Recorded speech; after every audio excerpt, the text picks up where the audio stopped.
Okay. All right. Are we waiting on anybody else?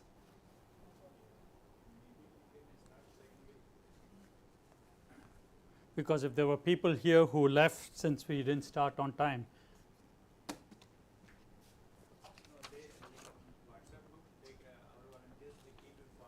Okay.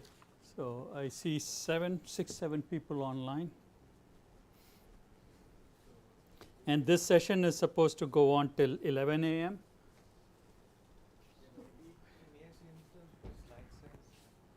It will mess up a lot of my other graphics. Yeah, I know it's not the 16 by 9. Yeah, we can try, but I have a few slides that I'm afraid will get distorted. The last 2 days I have just been using this. Was that a problem? Yeah, the same. Yeah. If it is a problem, I'm happy to try to change. If it is not a problem, I would like to continue the way.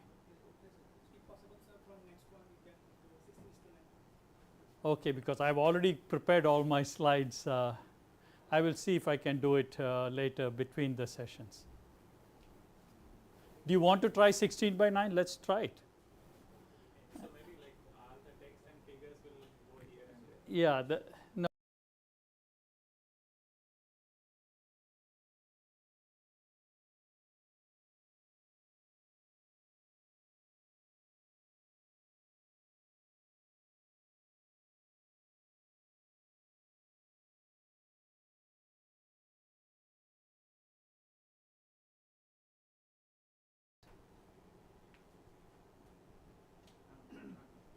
No, so I see a new face here. Would you please introduce yourself? Use the microphone.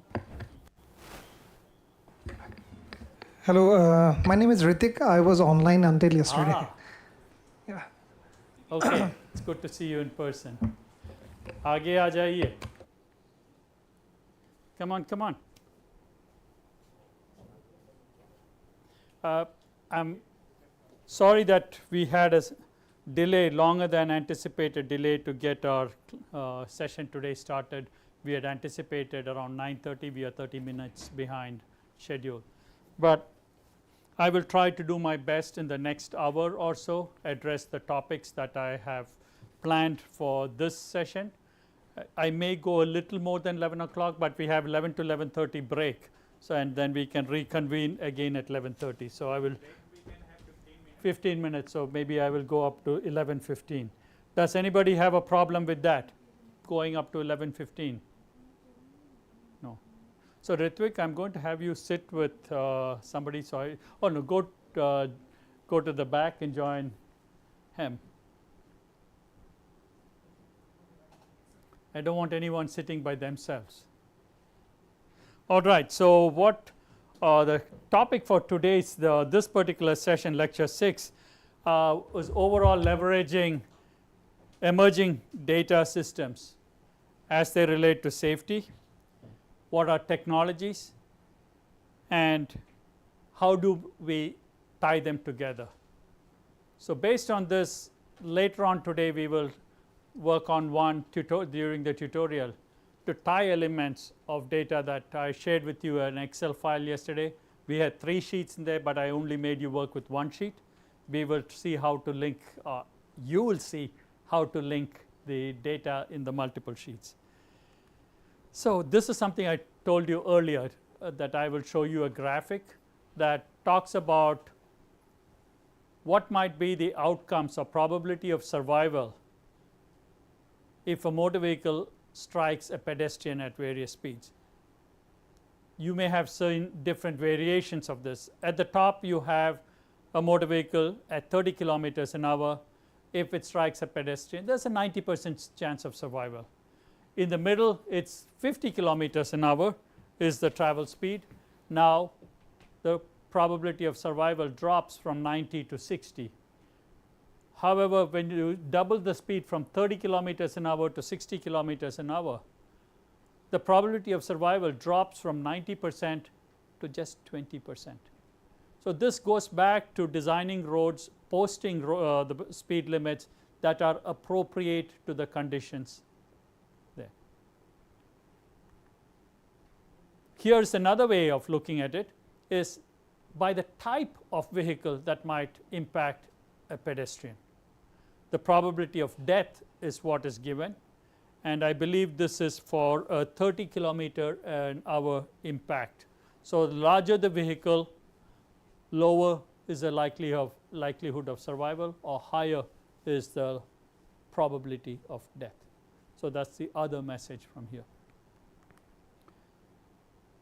One other term that I used yesterday, I know several of you were writing this MUCC, MMUCC. I wanted to put it in writing here. It is the Model Minimum Uniform Crash Criteria.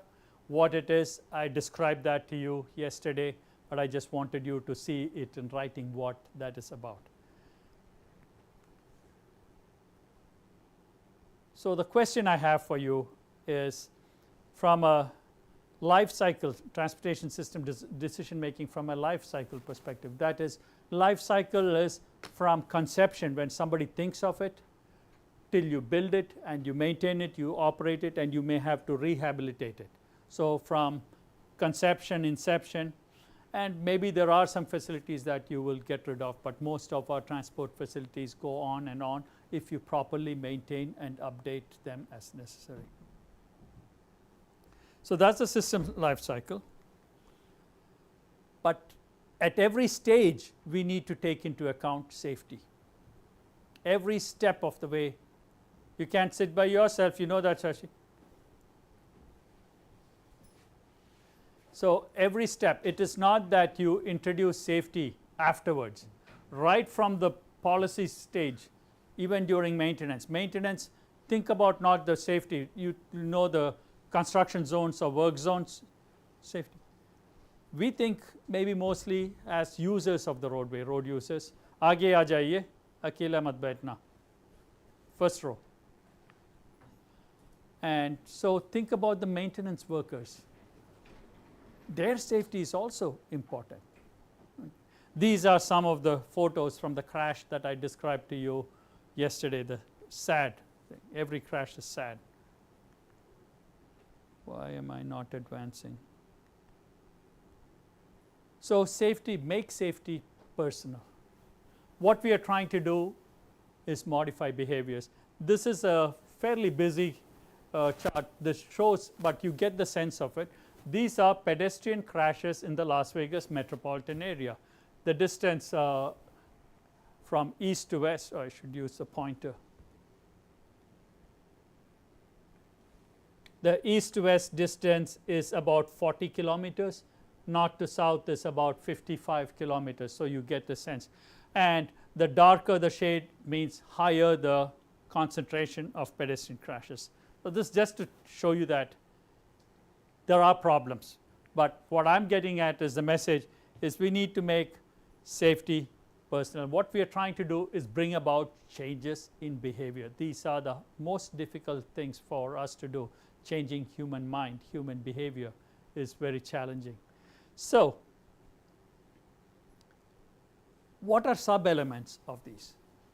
There are attitudes, there are beliefs, there are perceptions, and some based upon experiences, some based upon, oh, somebody told me this is the right way to do. I don't need to wear seat belt if I am sitting in the back of a car, because it's not required by law, or so and so told me that is not needed.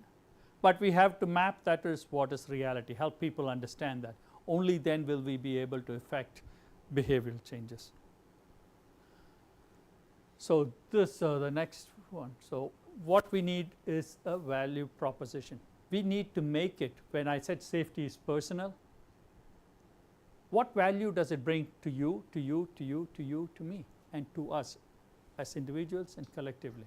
If there is a value that they see, then they are more likely to pay attention and do something about it. If there is no value, they are not likely to buy into that. Why should I do that? It does not bother me, does not affect me, I don't benefit from it. So, a lot of it is mujhko kya hai isme? Make it personal. So, this is a quote that my daughter wrote, my older daughter wrote me. I think she was 5 or 6 years old when she wrote this. We were talking about something, then next day I see a little handwritten thing, my mind is my own. Okay. You can tell me things, but I make up my own mind.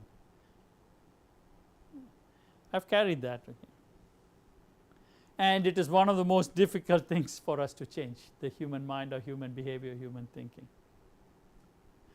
How can we bring about change?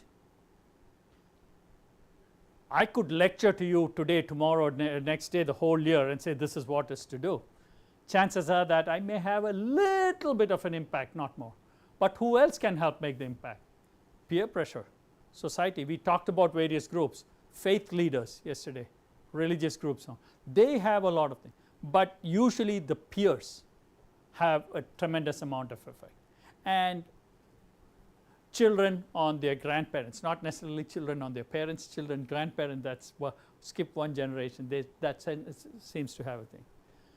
Is there any economic or personal? What does it mean in terms of my personal financial situation? Will it make a difference? Then they may pay more attention. So this is the phrase I used yesterday. I adopted a philosophy over the years, is catch 'em early, hook 'em young. This is American slang for EM is them. Okay. And I told you I borrowed it from the tobacco industry. You create a habit when somebody is very young, it carries on for the rest of their life. The tobacco industry has done a fantastic job over the last 150 plus years, getting somebody to use, whether it is a BD at a 10-year-old or so, maybe 1 puff, 2 puffs, or Zarda, whatever be that. And it is very difficult to break that habit. So same way, if we can have children in elementary schools, middle school, or when they begin to drive, start with good habits, not bad habits. That will carry on for life. Yes, it's possible that good habits may change a little, but at least the foundation is there if you want to find a way to come back to that. So these are habits. So I told you about. And in India, the example I use is we can change habits, we can change behaviors. Some of you may be a bit too young, but I know at least a few of you may realize. I saw when I came into the IIT campus, no use of tobacco on campus, right? No smoking, no nothing. It was fairly common when I was growing up, and even into when I was in college and so on. People smoked all over the place, on campus, away from campus, in buses, in cars, so on and so forth. But I think, I don't know when it started, Akhilesh, you may be able to help me. But in the last about maybe from 2015 or thereabout, I see smoking is ostracized. People will say, don't do that. Somewhere between 2010 and 2015, and the transition occurred, I think, in a 5 to 10 year time frame. And one very specific personal example I have is, I mentioned to all of you that my home is in a little village. And one day I took the bus to go to the near junction that's about 8 kilometers away to do for some transactions. Went to the store, bought a few things. And coming back, I got into the bus, and the bus at the junction, it waits for 5 or 10 minutes to get passengers, so on. And as I was sitting there, next to me there was another passenger. In front of us there was a passenger. And the passenger in front lit up a cigarette and started smoking. So the person next to me just tapped him on the shoulder, said, no smoking in the bus. Don't you know that? No. So that's social pressure, peer pressure. So if in India we could bring about the acceptance that it is not healthy, not good for you and for others around you to smoke. We were able to do that in about 10 years. I shouldn't say we, I did nothing. I don't want to take credit for that. Whoever was involved got it done in less than 10 years. Why can't we then get small behaviors such as wear a seat belt every time you're in a car, whether you're in the front or you're in the back seat. As long as there is a seat belt, wear the seat belt. Why cannot we do that? I don't know what were the tactics, the techniques, methods used to bring about this tobacco use change. That's something for you all to explore and say, hey, can we do that? So I'll come back to safety now. How would you characterize safety? What should be the priority of safety. I'm going to have you all talk. I see 3 groups here, 3 groups of 3, and we have 10 people online. So if you can get together with your WhatsApp groups, I will give you 1 minute and take into account everything that you have in our lives on a daily basis, what we do or what we try to influence, and safety is one of those. As far as priority is concerned, how would you prioritize safety compared to everything else? When I say everything else, I'm going to look at transport. Okay, I want to get from here to the airport. I have a flight to get to, I have to go to the railway station, or I have to go pick up my child from school, or I have to go do the shopping. Number of activities, things that you do. Maybe you are a design engineer, maybe you are a construction manager, maybe you are a planner. So think of different roles in the transport domain. What would be your priority for safety? There are a number of factors you need to take into account. I will give you 1 minute starting now. Talk to your teammates.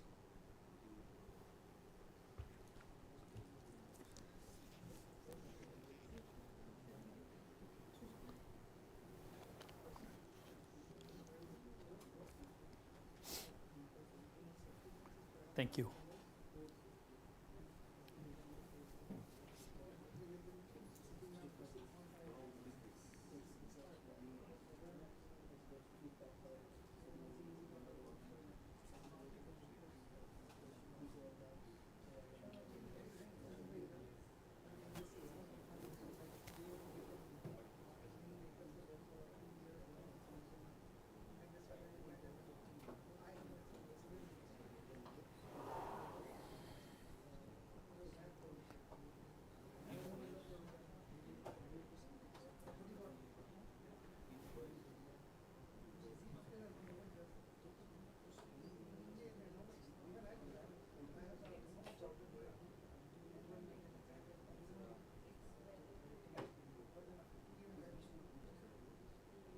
Five seconds to go.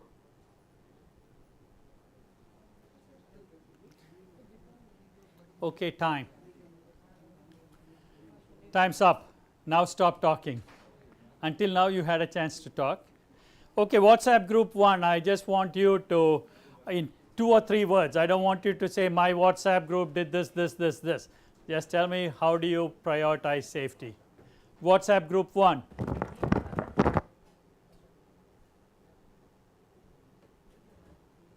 I don't see or hear anyone from WhatsApp group 1. WhatsApp group 2.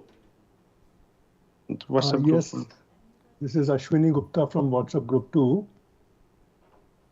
So I would say that for me to reach a place on time, so that was my first priority. Second priority is safety, and third is cost. Okay, thank you. Once again, I'm going to correct Ashwini. I don't want you to say my this thing. Just say my top priority is time, second is safety, third is cost.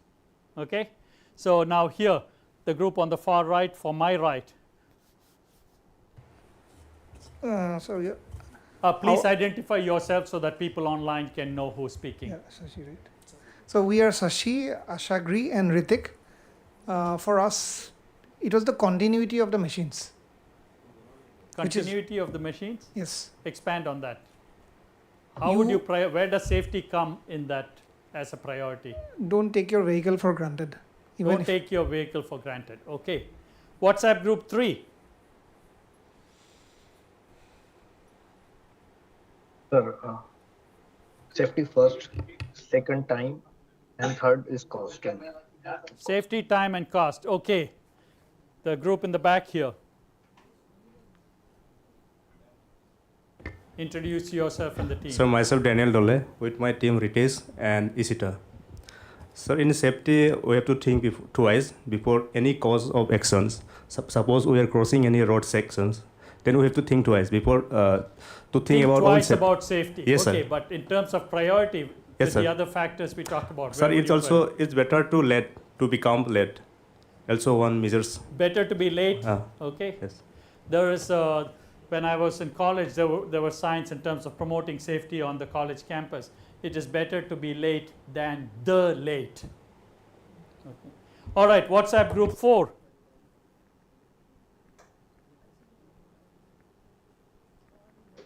Hello, Yes, Shruti. I'm Shruti from WhatsApp 4.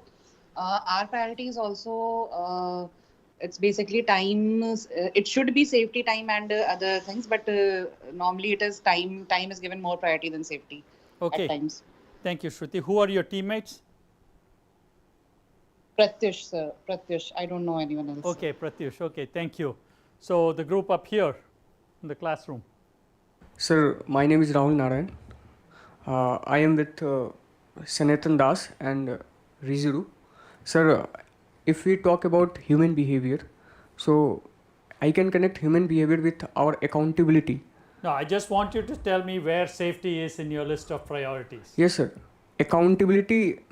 Accountability is the top priority. Yes, okay. sir. Second. In our surroundings. Second, the vehicle safety. Okay. And third is the road infrastructure. Okay. Yes. Thank you. Thank you. WhatsApp group 5. Hello, sir. Good morning. Good morning, all of you. Good morning. Chandrika here, and my teammates are Mr. Abbas and Miss Aswarya.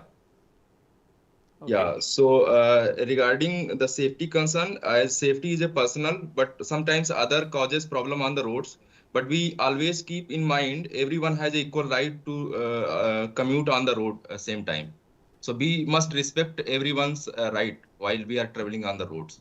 Okay. So where does that put safety as a priority? Yeah, safety must be on priority. That's why we can't harm while we are traveling on the roads. We have in keep in mind. Yeah. All right. Thank you. WhatsApp group 1. Is there anybody from group 1?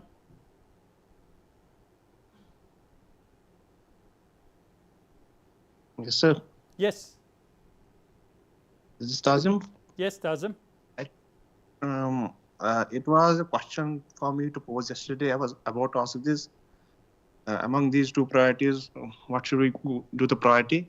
To me, I think travel time is more likely influential than safety, than comes the safety. Okay. As per the conditions which are we facing in heterogeneous conditions. Okay, thank you. Did you have anybody else on your team, Tazim? Yeah, there were some members, but I don't know them as such. Okay, all right, good. So I appreciate your thinking about it.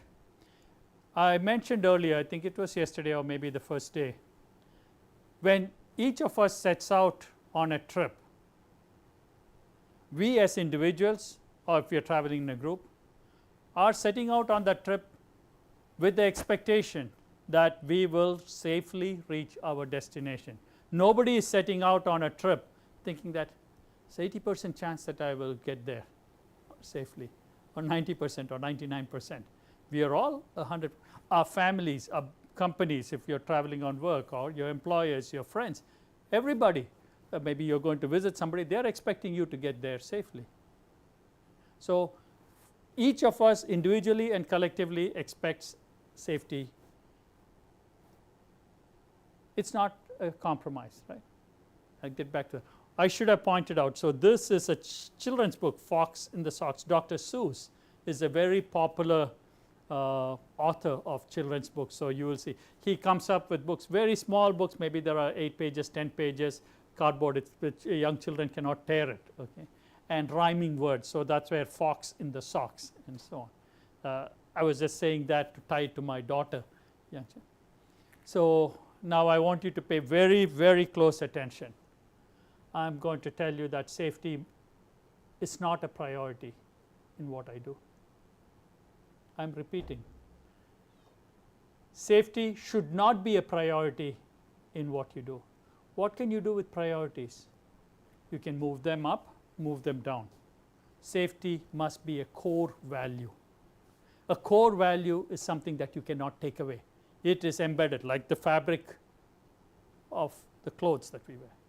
So do not compromise on safety as a priority, regardless of, oh, the chief engineer says, hey, we need to get this done in 2 days, we cannot.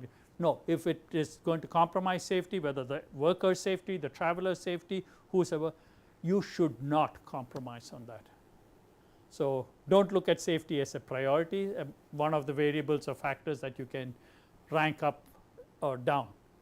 It is a core value. Many of you said that safety of you, safety of the people around you, but a few of you said travel time, oh I need to get to my destination on time.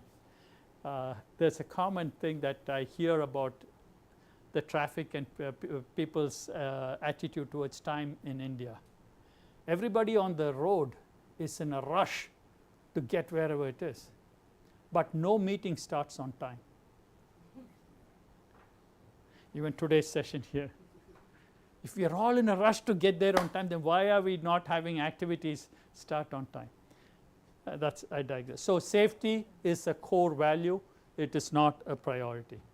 So how do we go about developing safety strategies? I've touched upon this earlier, so I will move through it quickly. Quantitative is what we have talked about quite a bit in the last 2 days. Qualitative, I touched upon that, is anecdotal, especially where you do not have good records, documented records on paper or electronically. You talk to people who have experienced this either in the neighborhood, or it may be a PWD officer in a field office who covers one district or some area there. That person may know something has happened there. Shop owners, they see lots of things happening, workers in the shop. So we need to look at data to identify risk, then how do we mitigate risk. So that's where you might have heard the term countermeasures, or what do you do? Interventions. It could be engineering, enforcement, education, emergency medicine. We've talked about many of that. It is very easy, or I should say it is easier for us to dream up, to come up, to plan, to design the countermeasures, but implementation, translating it from theory, from concept, from plans to actual use of is the big challenge. Professor Maurya showed 2 days ago, very well thought of, okay, you have the median barriers and pedestrians should cross in a zebra crossing, and they put the zebra crossing right where in the middle of the median barrier, right. So the minor thing, sometimes it's very minor, but many times it is that the intervention is not accepted by the users. Who are the users? Basically the road users. Sometimes it's the community. Maybe it is the business owners on the side of the road. If you say no parking this zone because you don't have line of sight, sight distance is not available, we want to eliminate parking here for motor vehicles, maybe two-wheelers can park here. There could be some business owners who say no, no, no, you're taking away my business, because if people cannot park in front of my store or my business, I'm going to lose business. So how do we get that buy-in? Sometimes it's something that may be technically feasible, but money-wise, financially infeasible. Costs too much, we don't have that budget to do what would be the best thing here. So we need to work with the stakeholders and education and outreach before you come up with your final countermeasures. As you develop the countermeasures, as you are in the thinking, planning stage, engage key people who, especially those who you think are going to be the strongest opposition. If you can win over the strongest opposition, it's a piece of cake to get the others. Or if you can at least address their concerns, make them feel heard. So these are examples that we've talked about. This is a traffic safety pyramid in terms of the events. What we have here at the very top are the crashes. At the bottom are undisturbed passages, basically trips. So you have many trips for which you may have a few potential, smaller number of potential conflicts, even smaller number of slight conflicts, more serious conflicts, but at the very tip are the crashes, and that crashes I've zoomed in here, which is on the Capco scale: fatal, ABC, injury, and property damage. So in terms of severity of adverse outcome, from the bottom of the pyramid to the top of the pyramid, it is getting from more and more severe. Relevance to safety, well, if you have an undisturbed passage, chances are that it does not have any direct bearing on safety. But somewhere around here, potential conflicts, serious conflicts, can we learn from them? Because you may have had a conflict, somehow they avoided it. So if we can understand what were those triggers or causal factors that led to this, we may be able to learn from that. But at the top, it is extremely relevant. So the orders of magnitude of data for this. Typically in a year we have trillions of trips and miles or kilometers of travel. So that is 10 raised to the power of 12. We have billions of imminent collisions, trajectories that could possibly collide, but the users took some action to avoid it. We have hundreds of millions of crashes. These are US data, okay, I think from 2021 or 2022. So that is 10 power 8. So 10 power 12 to 10 power 9 to 10 power 8. We have tens of millions of crashes every year. In the US it is nominally around 13 million crashes over the last decade if you look at it per year, 13. A vast majority of them are PDO crashes. So there are about 2 million injuries. So now you are getting to 10 power 6.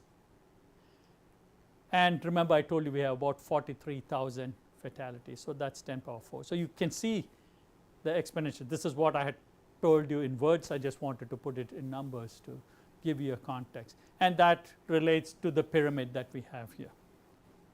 So how can we learn from what we have about these imminent collisions? If we have billions of collisions, even if we can get a subset of that, 1/10 of 1% of that, you are looking at millions of events.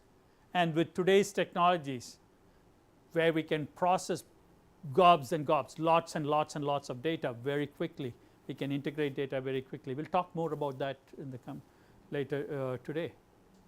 We can learn from that to try and see what might have been causes for this near collision, or how did they avoid the imminent collision. And most of this is inferential, not observational. When we are looking at data and saying, okay, this must have been what happened, when we are discerning why something didn't happen. Or if you have video streams, you can look at what happened. Okay.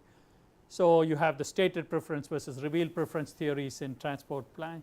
So this is much more of what we are looking at is revealed behavior. We are looking at behaviors, not saying, okay, what did somebody say they will do. So when we look at data, I alluded to this, we start with data, translate that to information, how do we derive knowledge from that, and then move on to decision support. And there for transportation safety related data, what we are looking at is the sources, how we analyze them, and how do we use that for management. The emerging fields are, you may have heard of CAV, connected automated vehicles. I use the word CAVIS. The IS is for infrastructure systems, because we have sensors that are on the road, along the road, around the road, that we can use to tie to the road users, the road itself. Sometimes it's the road health that we want, especially where you have snow or ice conditions or high wind conditions, to be able to get that information about that. Gives you some information about the health of the infrastructure. Other sensors may be, okay, the bridge, do you have cracks, so on and so forth. But here we are not looking at bridge design, but looking at safety from a road user perspective. The other one I say is ACES, automated connected electric and shared systems. So all of these leverage sensor data.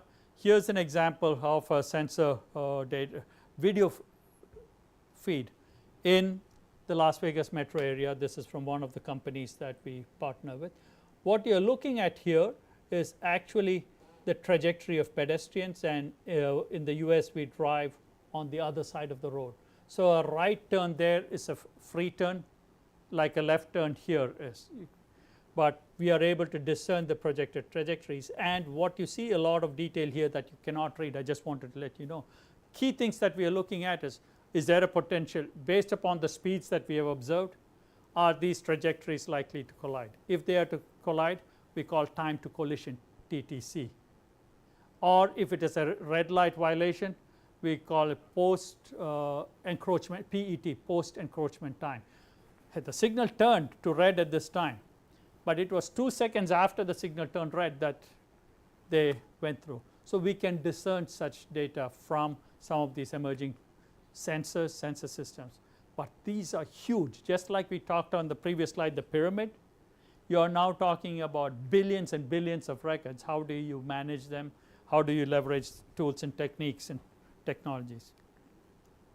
So we need, if you have sensors, you need communication systems that will relay what the sensors are tapping to some place where you can analyze the data. And what tools do you have? Do you want real time, or can you do post process? And how many of you have heard of the term edge computing? Yes, I see some hands. So you don't necessarily need to relay, use telemetry to transfer all the data from the sensor that is on the road, whether it is in a vehicle, in a mobile phone, or on the road sensor, to a central control place. We can process some of the data right within the vicinity. So that may, certain data are amenable to that, others you still want to have it at a centralized place. So when you are looking at trajectories of this sort and want to process the data, the volume of the data are huge in terms of the streaming and the size you need to store the data. So you need to make decisions on, we don't need the data, we get it every second, but such data we just need to condense it maybe once a minute. So instead of 60 readings, you have 1 reading, or once in 10 minutes.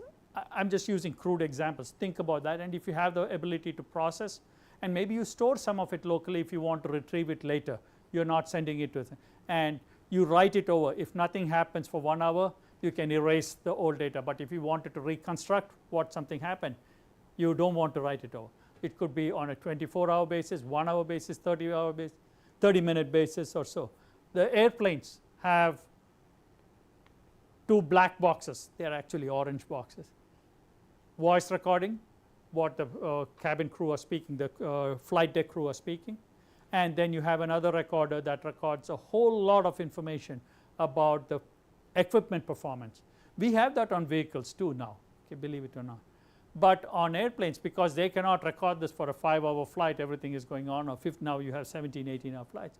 They save it for 30 minutes, and after 30 minutes it's looped over. And can we do the same thing for the traffic data that we are looking at? So there are challenges I talked to you. So data, we've talked about qualitative, quantitative. Many people think we must have data right now. Not necessarily the case. Maybe for traffic signal operations, you need near real time data about the queues, so on, maybe some speeds, but for the most part we do not need near real time data. When you're looking at the camera feeds and trying to avoid collisions or vehicle to vehicle communications on the CAVIS domain, yes, you need real time data. But for a design, planning, design purposes, no, we don't need near real time data. It could even be a year old or 2 years old, or sometimes we look at the last 10 years of data, last 30 years of data. So we have data coming in from multiple sources, and how do we capture the data, integrate the data? I showed you examples of the spatial and temporal variations that we could have in the granularity or the resolution of the data. And once you do that, you would go through the QA/QC process. Synthesize is the next step higher, not just the analysis, and communicate the results of the analysis to the intended audiences. Their visualization is a big part of it. So historically, traffic engineers, transportation planners,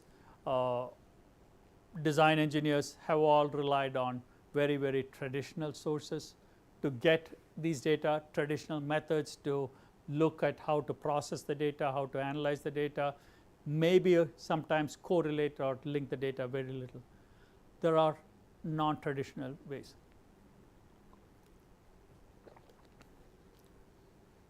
Several examples we had yesterday. Engage, many of you said, look at the neighbors on either side of the road. Look at business people, look at parent-teacher associations, school teachers, faith-based religious leaders, so on. So that's some of the stakeholders. Traditional data used to be, we do surveys, online surveys or intercept surveys. You go stand with the olden days was pad of paper, and you ask questions and or maybe a tablet or a computer and do that. They are still valid for some parts, but can we look at sensors, as we had mentioned, use phones or other sensors? Vehicles have embedded tools. Oops, wrong button. So, in terms of the role and importance, we have vehicles that operate on users in vehicles that operate on road networks, or users on road networks if it is a pedestrian, there is no vehicle. Soon we are going to have, we already have in some parts of the world, vehicles on networks with no users, autonomous vehicles. So, maybe they are going to pick up a ride, but this is the nexus, is users, vehicles, networks. I developed this graphic when I was at the University of Alabama, and we had Mercedes-Benz about 15 kilometers away from our campus. Okay. So, that is but we work in an environment where we need to take into account societal expectations, considerations, political considerations, and what I call 7 E's. Many of you alluded to this: economics, money, expediency, time. I want to get there on time, but there are a whole bunch of others: efficiency, energy, environment, equity. Are we being fair to all the users, to the stakeholders? How you may not be able to be fair all over, but reasonable fairness. Equality is not the same as equity. And as I said a few minutes ago, when I said safety should be a core value, not a priority, don't compromise on it, that is where our personal ethics come. Our organizational ethics come. When you work for a company, an agency, whoever it is, for yourself, do not compromise on your ethics. People expect that. Your users think that those who are doing this, building the transport facilities, operating the transport facilities, whatever you got to do, are operating in an ethical manner. So, do not compromise on your ethics. And so, through the life cycle, and what I say is, so we have gone through this policy, through rehabilitation, safety, safety, safety. That is in the heart of everything.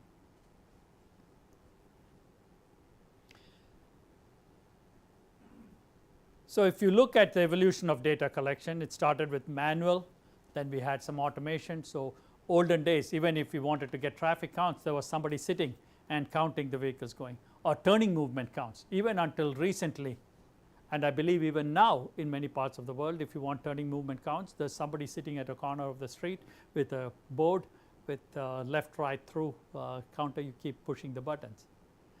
But in the recent past, the recent decade, we have more. 2007 was when the first smartphone came on, when Steve Jobs introduced the first iPhone. But it took about 5 years or so to get great attraction, but in about the last 10 years, it's gained global acceptance and adoption. So, if we can rely on smartphones as sensors, the cost is very low for us to gather the data, but there are only certain types of data you can get. You can get location, you can get time, and to some extent we can discern speed, acceleration or deceleration, longitudinal and lateral. But we cannot get information about what was your trip purpose. Whereas if you do an intercept survey, you can ask that. So, the types of data you can get are somewhat limited, but for the most part, from a traffic safety operations, planning, design purposes, this is plenty. This is good, I shouldn't say plenty. We can also discern things from a planning perspective in terms of origin destination patterns. Doesn't have much to do with safety. Where did the trip begin, where did the trip end? And we try to anonymize it by deleting the first kilometer or first half kilometer, last half kilometer, so that you're not pinpointing every single user, general area where they start, the general area. And connected vehicle technologies, you're taking it one step further. But in the last two, here, what I have here, smartphone or connected vehicles, there are increasing concerns in two ways. Privacy. Is my data being compromised? Are you tracking me? Fair question. Yesterday I said, yes, if you have automated enforcement, you only need to be worried about if you violate the law, yes, you're on camera. If you don't violate the law, you're not on camera. Whereas when we use smartphones, it's not necessarily an individual phone. I don't know whether it is my phone or Professor Maurya's phone, okay, or Sanathan's phone. We just know that here are 3 phones that are in this facility. Oh, we were walking from here to the dining hall. So we don't know who it is, but we know there are 3 people moving, so we can get that. So usually it's hundreds. I just use this as a small example.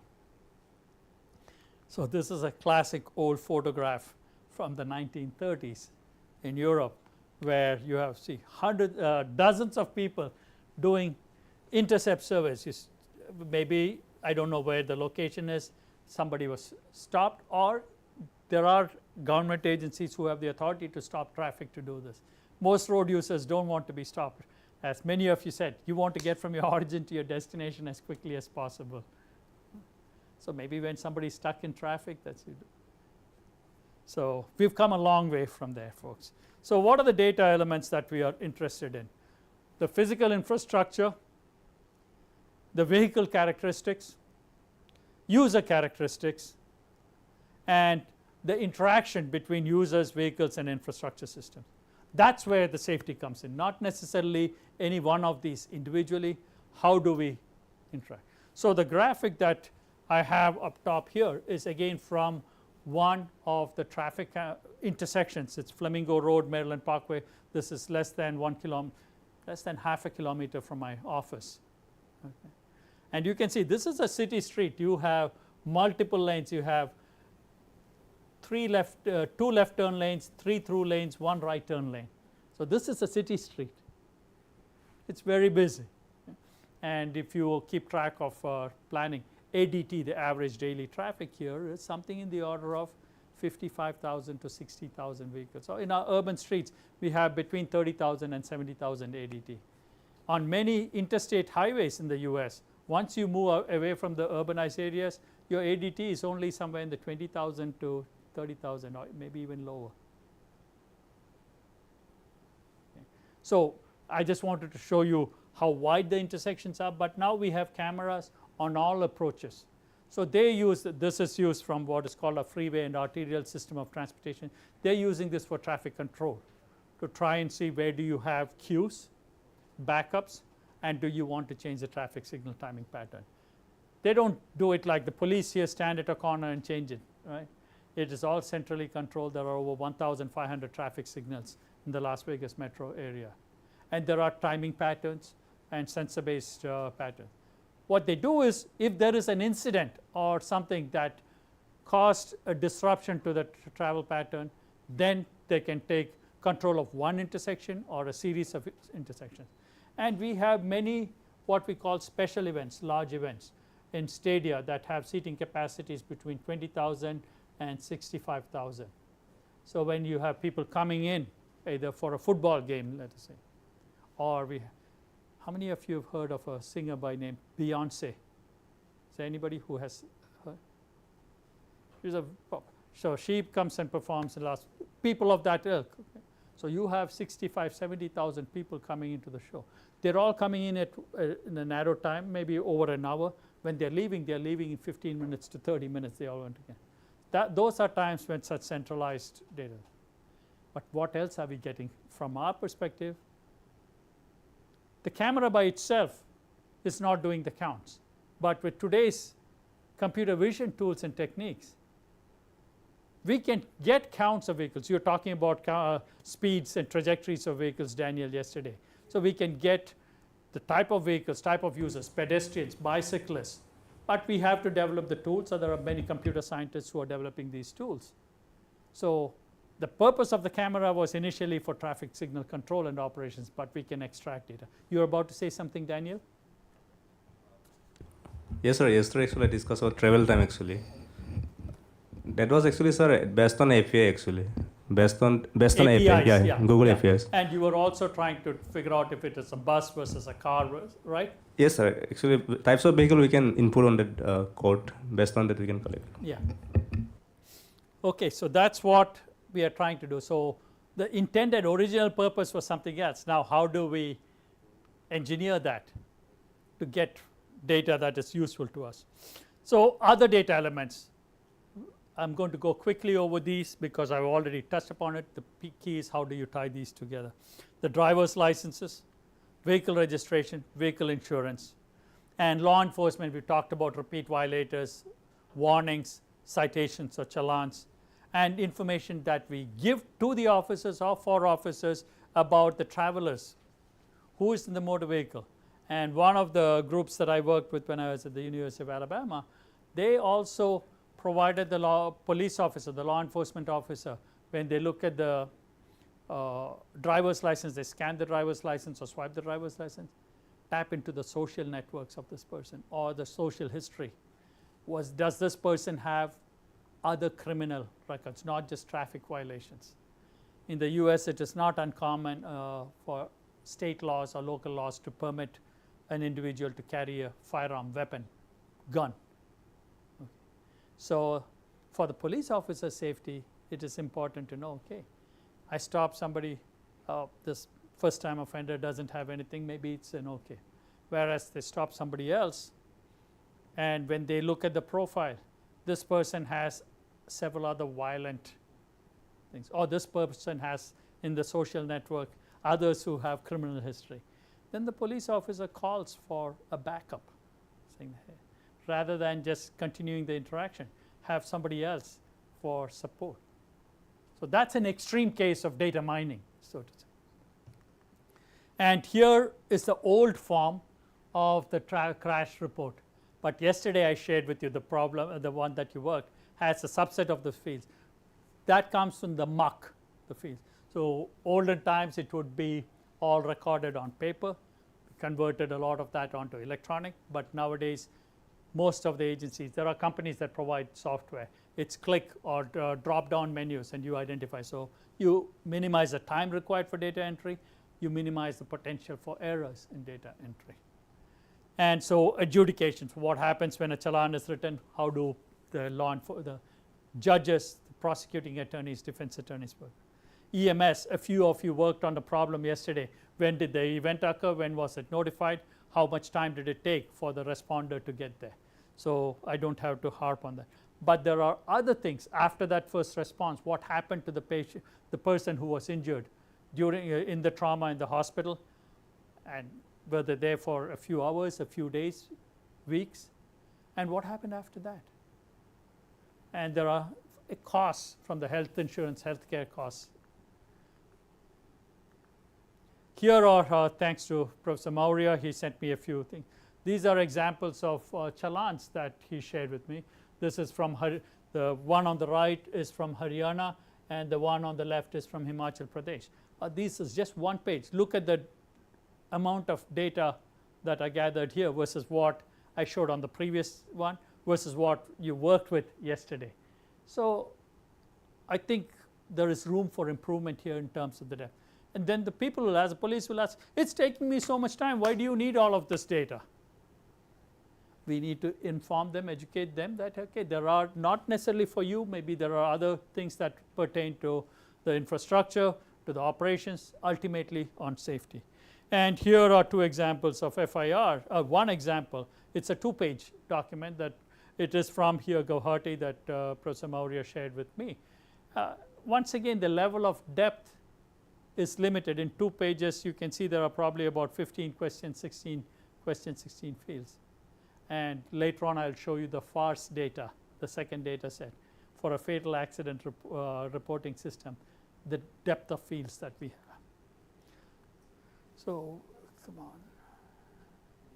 So we've talked about law enforcement. What we haven't talked about, infrastructure owners, these are public works agencies, municipalities, State Department of Transportation, who own and operate the roadways or public transit.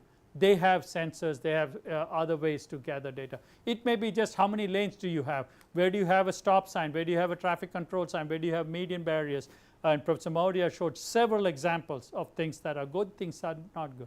That comes from the infrastructure owners and operators, or maybe consultants or contractors who are going out. If you look at a Google Earth or Google Maps, you can see a lot of that right now. Right?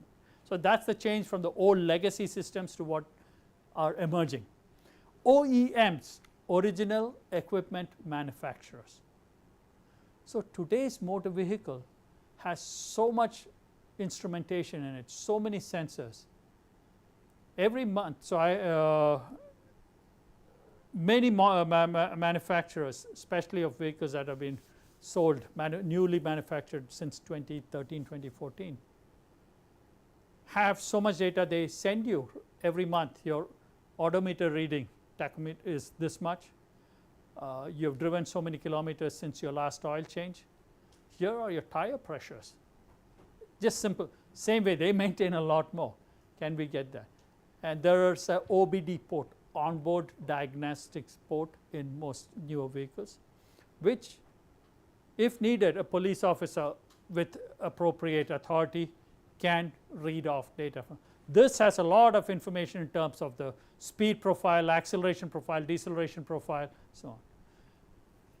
Now newer cars, especially in the US, have other we refer to as ADAS, driver assist systems, including cameras mounted on the rear view mirror. That's tracking your eyeballs. There are sensors that are tracking how steady you're holding your steering. How is your speed profile, acceleration profile? Are you within the lane? There are cameras or sensors that detect how well you're keeping in the lane. Or if you stray away, you get either an audible or tactile or vibration saying you're straying.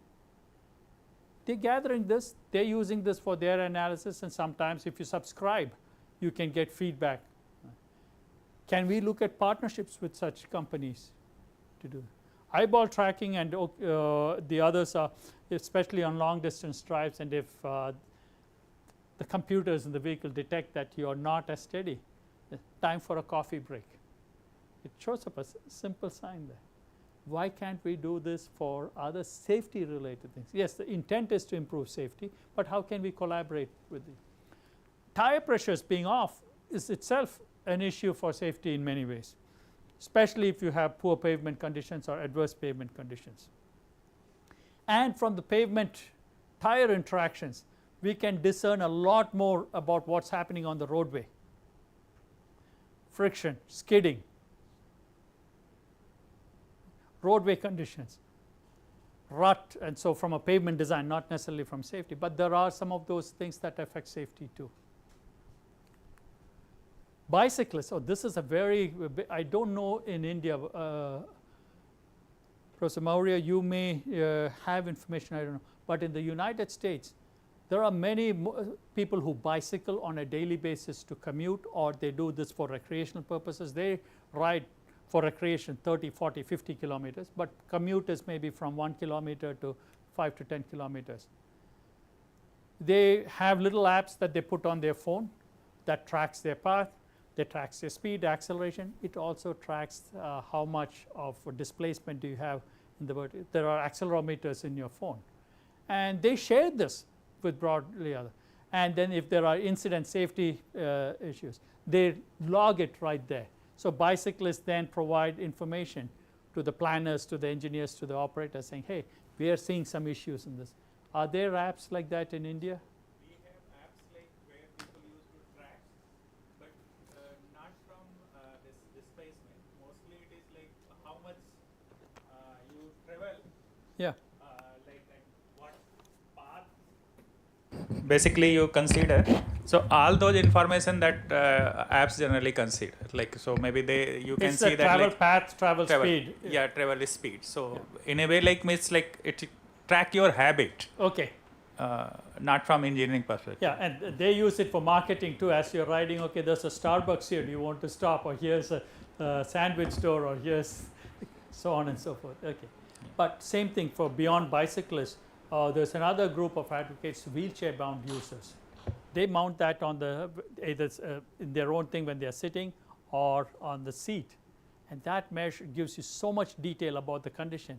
We don't usually think about wheelchair-bound users because we seldom are in that position, but it's amazing to see the rich data that they are able to generate. So if we want to tap into that, that's more for planning, design, and operations, but there are implications for safety too. We can look at how often do these paths get used by such people, and if you need to provide appropriate signal crossing time for them, they will need more time than others. Or can you detect a wheelchair-bound user and give an extra amount of time when you have the presence of a wheelchair-bound user?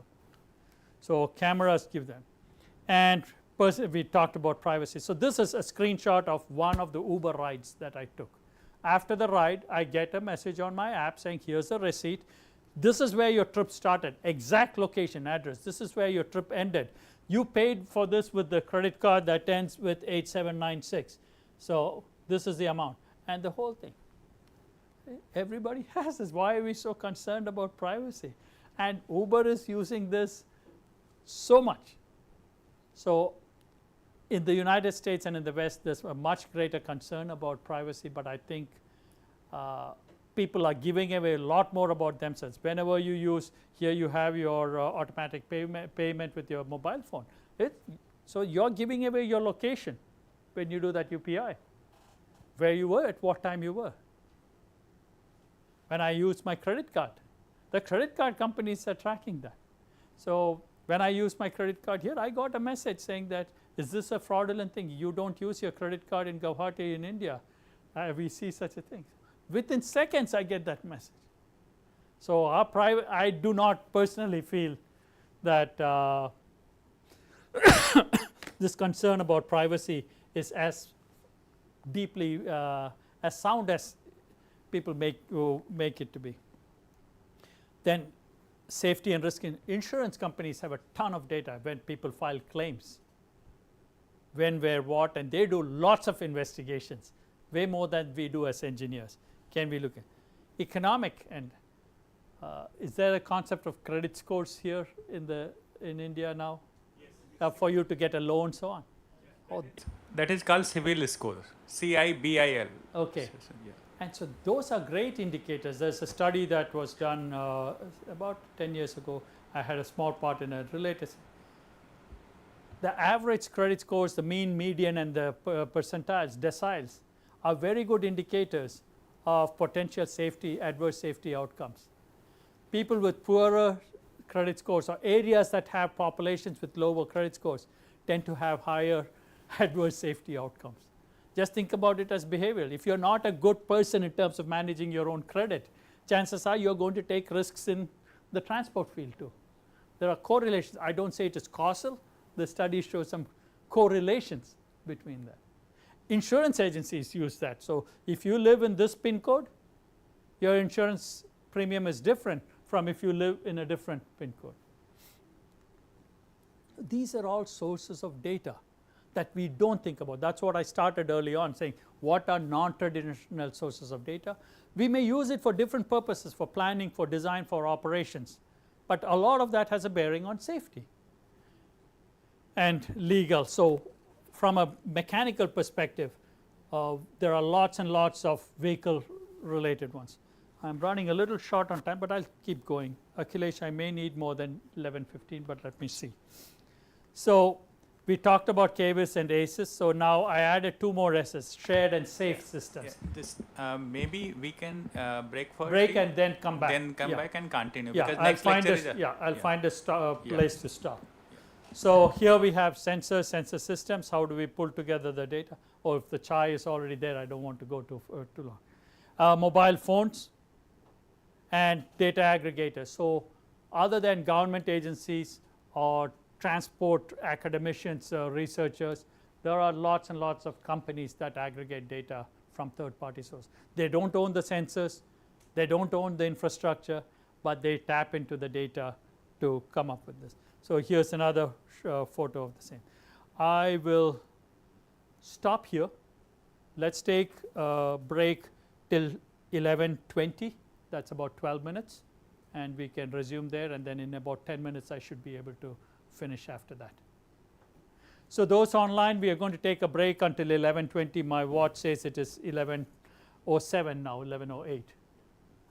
Any other announcements, Professor Maurya? Okay, we'll be back in about 10 minutes. Kya hua? I'm sorry? Can we do that, remove this black side? Okay.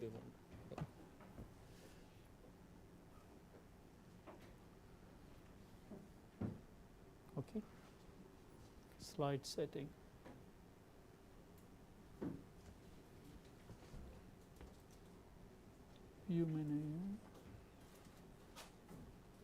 design में देखो.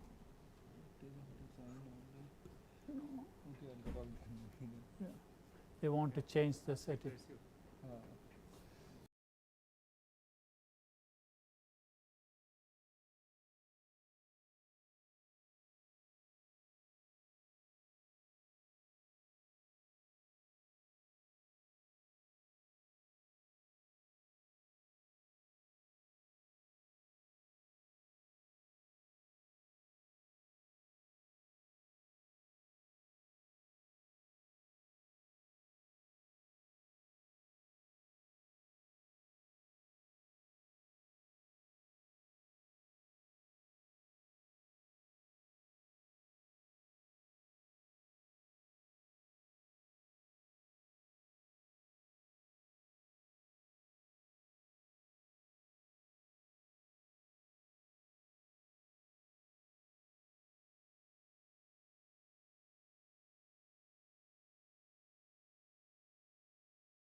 We are 2 minutes past the time that I said I will start, so I'm going to get started. I know there are several people here who are not yet back after chai.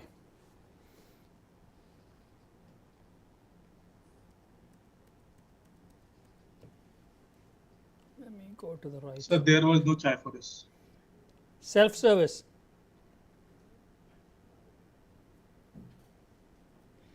If you come here, I will give you chai or coffee. Sure, sir.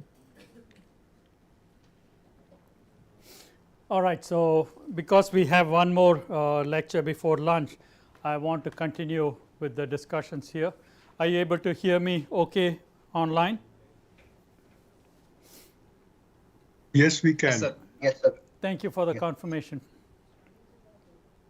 So, moving on, when we have data from so many sources, the next challenge is from a technology side, we have the opportunities from various sensors. We talked about the spatial and temporal resolution.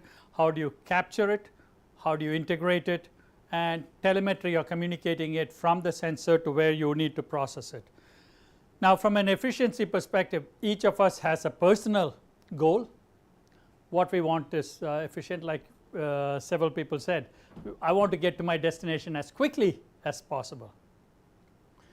Societal, it is overall movement of all the people and all the goods, not necessarily one person.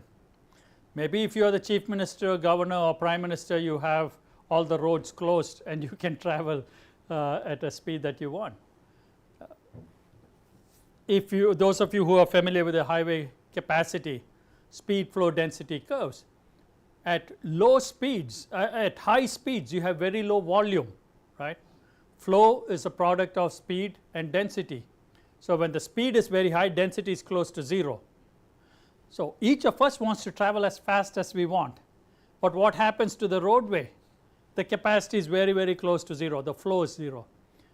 Whereas, if you decrease the speed a little, density increases and as a result flow increases. So, what is personally optimal for me would have been to travel at 100 kilometers an hour, but what is best for all of us is maybe travel at 50 kilometers an hour, half of the free flow speed, you have the maximum capacity. Same way from a safety thing, what is best for me, for you is not necessarily best for everybody. So, that is the trade off that we need to look, and not just for moving people, we need to look at the movement of freight. Most of us tend to just focus on moving people, but it is on the same roadways that we move freight. There are some areas such as the National Capital Region, from what I understand, the trucks or lorries are not allowed to come in during certain hours of the day to minimize the freight versus passenger movement. But from a safety perspective, separating those also has benefits, as we talked about yesterday. The heavy vehicles profiles and safety outcomes are different from. So, from the CAVIS and the ACES areas, we can automate a lot of the data capture, processing and analysis, but the concerns are safety, security, we have talked about it, but vulnerability. Can intruders tap into this? When they tap into it, they can get the data, that is one concern. Just as big a concern or bigger concern is, can they manipulate once they gain access? It's just like somebody hacks into your phone or somebody hacks into your computer, they take control of it and can do what they want. So, bad actors can do things. So, how do we harden it? So, for that, while we may be civil engineers, we need to work with cyber security specialists, computer engineers, communications people to help us achieve our goals. We may not have the domain expertise, but they bring the domain expertise, that collectively we work. And resiliency, if something goes down, the more we do things, the more we get used to it. We talked about being creatures of habits or getting used to things. So, that ties in with the last one is complacency. Complacency is, okay, I have done this, I say chalega, and paying, that causes a lack of attention as things move. We become complacent, we take it for granted. Agar speed, cruise control pe dal do, so it is going to continue, but if there is a system malfunction, we are ill equipped then to take over. So, that goes with the resiliency too. If that is the case, something goes down, everything is going to be haywire, havoc. So, how do we prepare for those? So, those are challenges with integrating data from different sources. And as we move from what I call legacy is what we have without the connected automated vehicles, types of vehicles we have had over the last 30 years, maybe the last 5 years we have had more connected vehicles in place. It will take another 15 to 20 years at a minimum for the vehicles that were purchased last year to roll off. And I know many of you talked about the vehicle scrappage program. Unless we have such a program to accelerate this, we are not going to be able to take advantage of the technologies of benefits, safety benefits offered. So, we have to plan for a world where over time, over the next 15 years, 20 years, 30 years, something thereabout, we will have a mix of legacy vehicles and the connected automated vehicles. That mix likely will go up, is going to be slow, the adoption is going to be slow, and then it will accelerate if we look at technologies, the history of technology. But we have to be ready as transportation folks, how do we work to facilitate that. So, here is a photo that I took in Las Vegas of various types of cameras and sensors on a roadside equipment. They provide us information on traffic operations, signal conditions, signal operations, speed, flow, volume, pedestrians, bicyclists, so on. I talked about the vehicle, the scale and size, local versus edge computing. I got ahead of myself a few minutes back. We do not necessarily need to transmit all the data that we are collecting to a central area. We could do local processing, that is what is the local or edge computing, and not all of the data that we gather needs to be sent to a central place. And even if it is sent to a central place, we use it for a few minutes, maybe an hour, and we can dump it. We do not need to continuously store it. There are some that we need to keep, some that we do not need to. And then how do you communicate? Wireless communications are probably less capital intensive, but have their own limitations in terms of bandwidth, volumes that you can transfer. Whereas if you use fiber optics or wired connections, that is more capital intensive. You need to spend a lot more money to put that. And the disruption, whether you dig trenches to put this or do overhead, there is going to be other disruption. And there are protocols and standards, again coming from IEEE and Association of Computing, ACM Computing Machinists, that talk about how to compress the data and be more efficient about those transfers, safety and security of these transfers. The point I am making is, do not think that we can do it ourselves. We need to work with others from other domains. So, here are the technologies and the applications. So, real time traffic monitoring, we just need data for short periods of time, maybe minutes. Incident detection, once again, maybe an hour if you have a major incident that will cause disruptions on highways. Variable speed limits, I have mentioned this several times, depending upon the prevailing conditions, whether it is weather, traffic flow, so on, you can change the posted speed limit. Again, you are talking about duration of minutes, not days. And dynamic lane management in several parts. The central lane may be operating going in one direction in the morning and the opposite direction in the afternoon. So, because if you have unbalanced traffic flows, we do not have enough space right of way to build more lanes. Whatever lanes we have, we are going to use it more effectively. So, for that, once again, we need data for maybe minutes to hours, not for years. And what I understand is in India, there are movements, and I will leave it to Professor Maurya and Dr.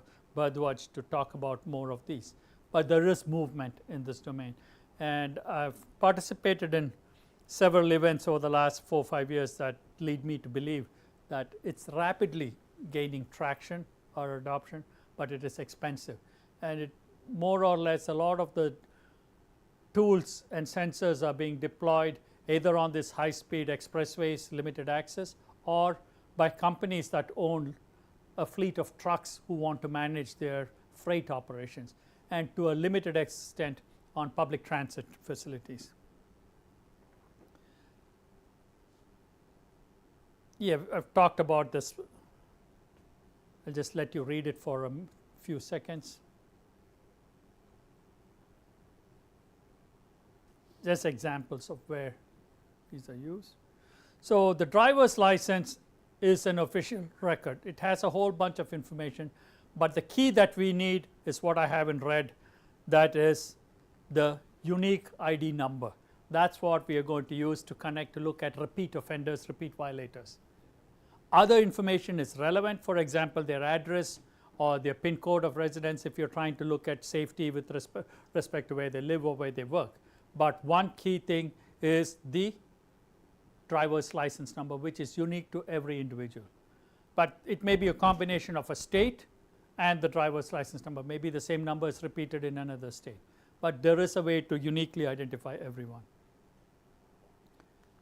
And driver's licenses, as we mentioned yesterday, you have different for light vehicles, two-wheelers, motor cars, buses, trucks, so on. Again, there are issues related to the storage and maintenance, confidentiality of the data, and I understand that there are newer platforms such as Sarathi and Vahan systems that will allow you as a user to manage some of the information, and the agencies, RTOs or others, motor vehicle agencies, to maintain that too. What I just heard on this trip is that you can link your driver's license to any motor vehicle that you have owned and that you have registered. Does anybody have experience with that? Okay, Ritvik, you are saying yes? Ritvik, were you saying yes? Yes. Okay, thank you. And globally too, there are some examples, best practices. The big concern once again comes to hacking. If somebody gets access to these records, what could it do? In safety analysis, we use it from the police and identify repeat violators, offenders, and compliance. If working with the courts, the judges, to make sure that the same person who had issues in state A is not coming to state B and say, oh, I am a clean person.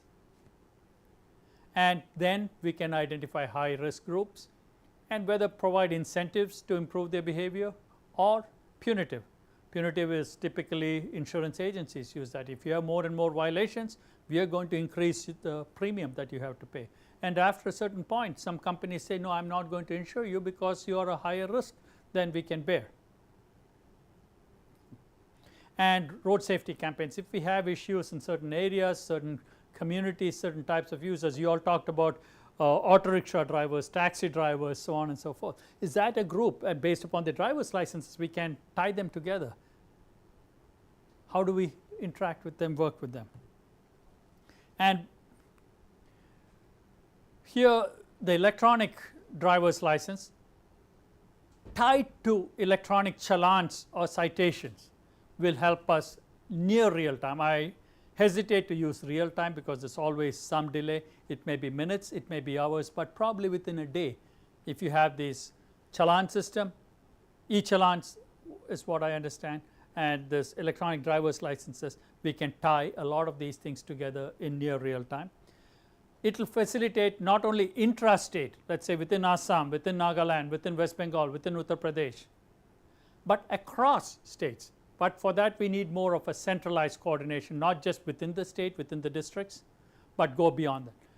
That may not be instantaneous near real time, it may be every 24 hours everything is synced up at midnight every day or 1 a.m. or so on and so forth. But still that is good enough for most of the purposes that we are looking at.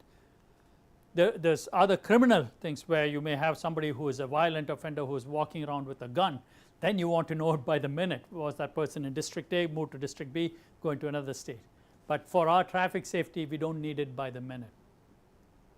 So we have National Drivers Register. I mentioned that. I think I may have said National Drivers Registry yesterday. The technical term is National Drivers Register in the US. And there's a problem driver pointer system that the National Highway Traffic Safety Administration in the US has to try to identify people who have repeat violations and then share that across. We have 50 states in the US and a few territories, and share that. The insurance agencies share it across themselves, but they are so privately guarded, it's very hard to tap into that unless we can show them that the analysis we will do will benefit them. What's in it for me? And they are also concerned about compromising safety of their customers or secure the data privacy issues. The vehicle registration databases, likewise in the US, we have what is called a VIN, vehicle identifier number. That's a 16-digit code unique to every vehicle. And the way it is structured is it shows where the vehicle was assembled or manufactured, who is the company, who is it Toyota, Hyundai, Mahindra, so on and so forth. What is the model and what is the make within the model. You may have some variations and so on and so forth, and including safety features based upon the make and model and their attributes. You can know whether this car or this bus had such and such safety features.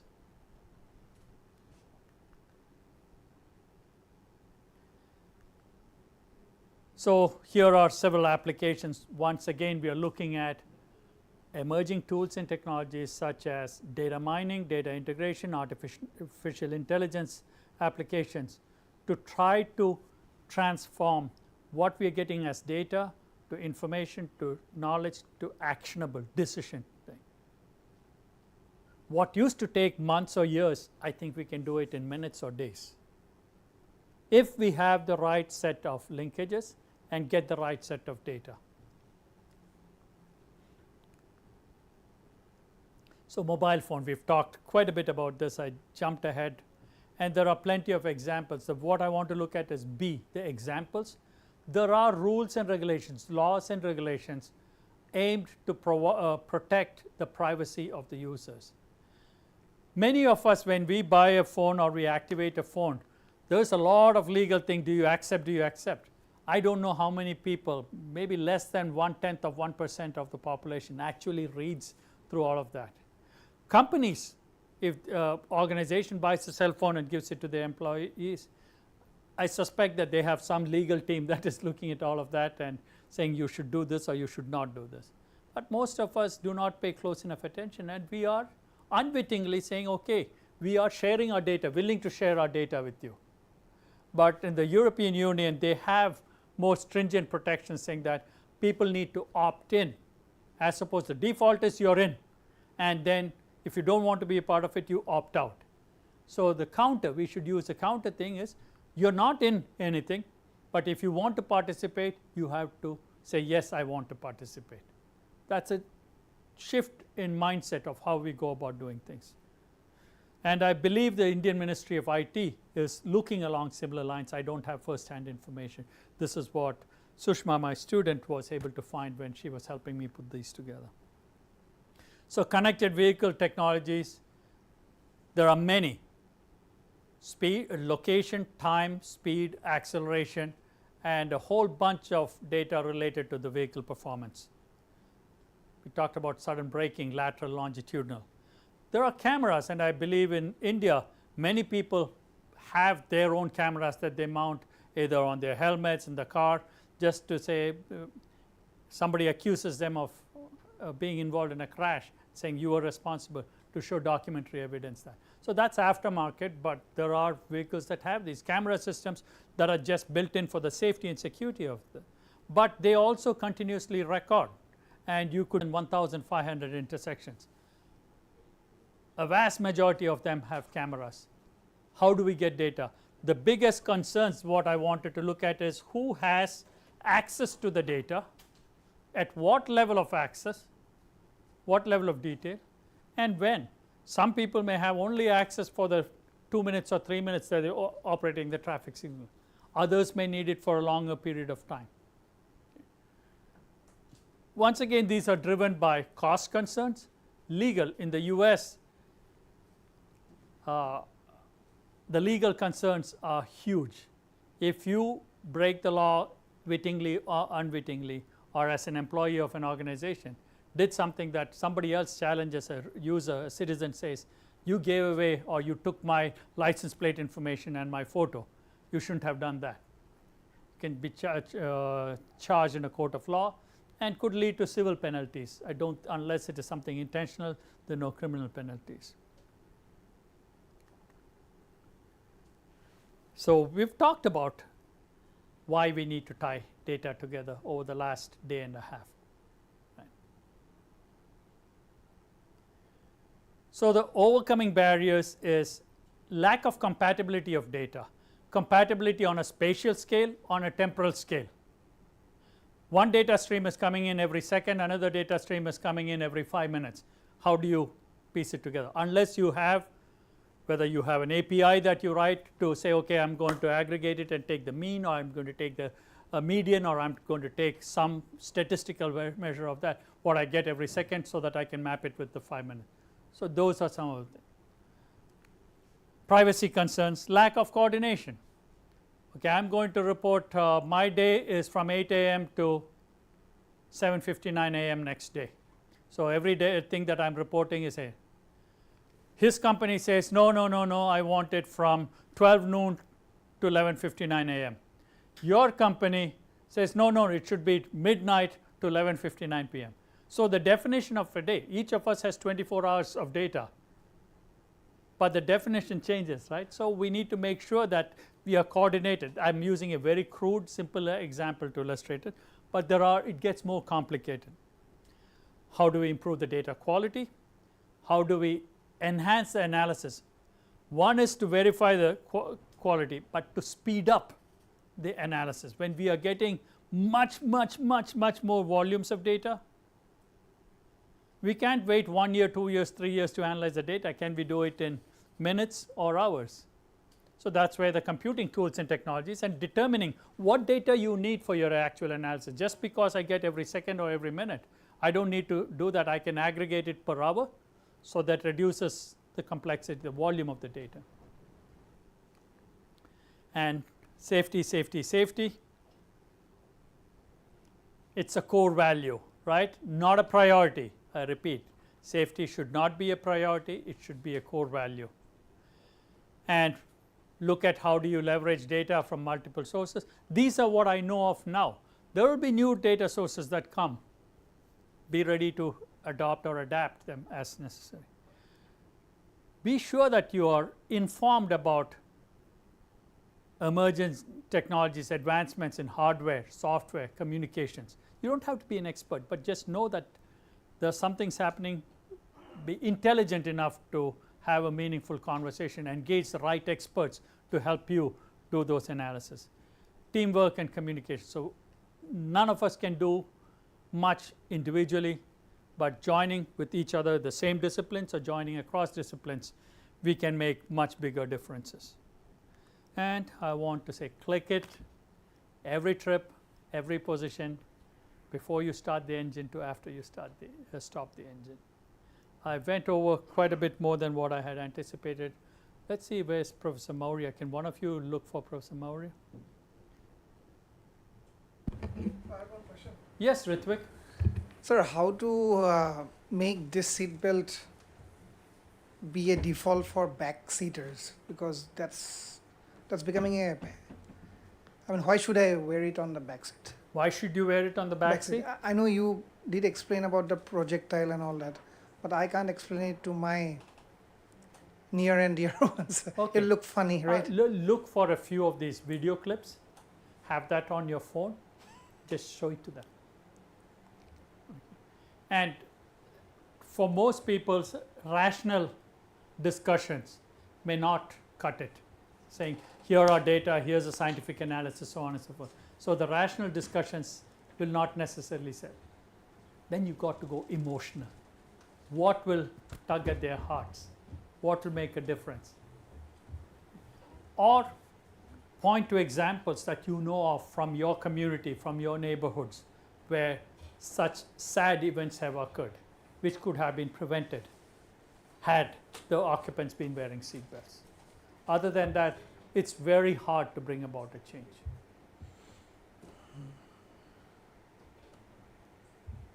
Yeah, thank you, sir. Sir, Yes. why we don't focus or use satellite data for traffic improve safety? As we use satellite data for maritime prediction, aviation industry, for disaster mitigation. I'm not as well informed in that domain. We use satellite technology to track vehicles of interest, more so from a military perspective. We can get down to a one bicycle that is moving. Okay, we can read a license plate from, but I think there are more efficient and effective tools and technologies that are terrain based. than having to go to the satellite. Just think about the cost that it takes to do that. But if those data are available, how might you leverage that as opposed to sending up a satellite just for this? Again, that's not an area where I have done a lot of work. So this is my, let's say, my reflections or thinking of why we are not doing that. All right. Hello, sir. Yes, question online. Yes, sir. So can I ask? Tazim, I have you. Yes, sir. Am I audible? Yes. Sir, basically my question revolves one of the basic things. Can you give me crisp data points or crisp briefing about how can, being a transportation engineers, how can we optimize the trade-off between the safety and LOS, which is related to travel time or delays, as they seem to be inversely proportional to each other? Yeah, there are lots and lots of data that point to one is the operating speed when a crash occurred and its outcome. So what you see are that at higher speeds you have much worse outcomes than at lower speeds. So that's something we've seen in the last 2 days. But when it comes to level of safety, the example I gave about 10 minutes ago, at when somebody wants to operate a vehicle at 100 kilometers an hour, the density likely is going to be very low. So the flow that you are facilitating is going to be very low because flow is a product of speed and density. Whereas you drop the operating speed or the posted speed limit to 50 kilometers an hour, density goes up, and then the overall capacity increases. So you need to pair them side by side, speed versus safety outcomes, speed versus capacity. In both cases, when you drop the speed, the safety outcomes improve. When you drop the speed, your capacity improves. Does that answer your question? Exactly. So that was my point. How can we trade off between these two? I mean, when we draw a line or when we improve the lanes for cyclists, it improves safety but reduces capacity. Similarly, raised crosswalks reduce pedestrian fatalities but increases vehicular delays. Yeah, as I said earlier, safety is not a priority. I'm not going to compromise on that. It is a core value, it's not a priority. If it is important to society, we need to have people understand that they need to be willing to compromise on other aspects and not on safety. And it will take a movement, just as I mentioned in today's lecture. How did India go in a short span of 5 to 10 years where tobacco use, smoking in public spaces is unacceptable? A vast majority of the society now subscribes to that and enforces that. Why can't we do the same thing for safety, whether it is using seat belts, making sure that all your hazard lights, your blinkers are working, your headlights are working, your tail lights are working. So Tazim, I don't have a simple answer to that. It has to be a movement, a collective effort. Okay, thanks. Anybody else? Thank you, sir. You're welcome. Hello, sir. Yeah, Krishna Kishore. Sir, you talked about a unique ID number, sir, for a data integration. Yes. Would like other you are saying, sir, in India, kind of thing would help. Please repeat your question. What about the unique ID? Sir, you said unique ID is needed for data integration and for using the data across multiple agencies, right? Yes. License record, registration, yes. police affairs. Yes. So could be Aadhaar be useful, Aadhaar card number be useful in India? It certainly could be, but I'm not well versed in what the limitations of the Aadhaar card are. Are there government policies that limit when and where you can use Aadhaar card as a point of reference? There are many other ways. I don't know if your Aadhaar card is linked to your driver's licenses here. So, but there you must have, yeah, and there are other ways other ways that we can, even if you do not have a unique ID, there are surrogate ways.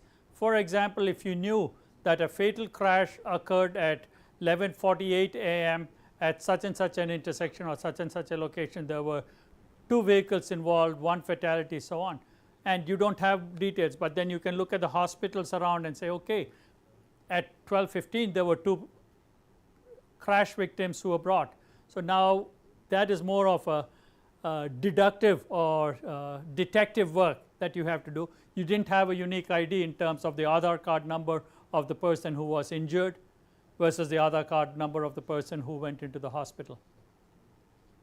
So if you have a unique ID, it makes life a lot easier. If you don't have a unique ID, you have to do some detective and deductive work. All right, Akhilesh, you ready? Yeah. So you had completed both the lectures? No. Let me see what lecture 6 is what I finished. Okay. So after that is mine. Yeah, Okay. my next one is lecture 8 tomorrow morning. Tomorrow morning. Okay.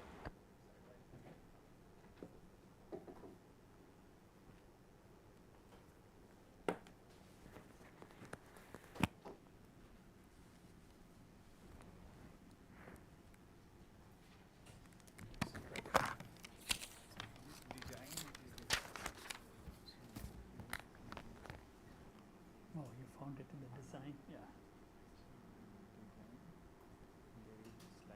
Slide size, yeah. I missed that. Yeah, I will play with it. So while you're not, it'll take the whole screen. Oh, I put. Now it is coming. So maybe you can go a few slides back whether everything is just you check whether everything is coming Yeah. proper. Here.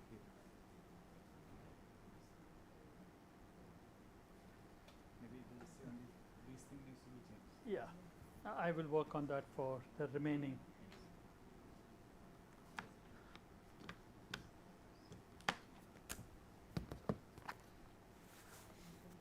ये आपके लिए, ये आपके लिए.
Oh shit.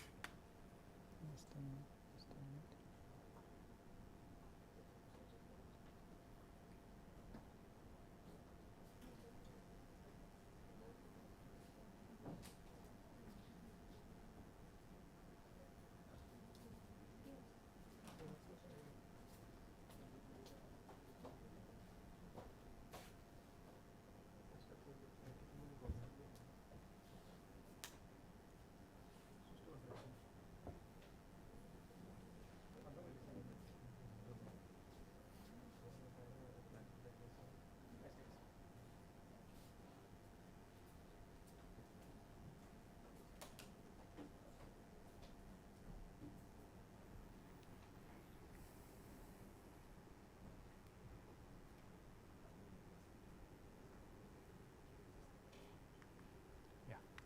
So good afternoon, everyone.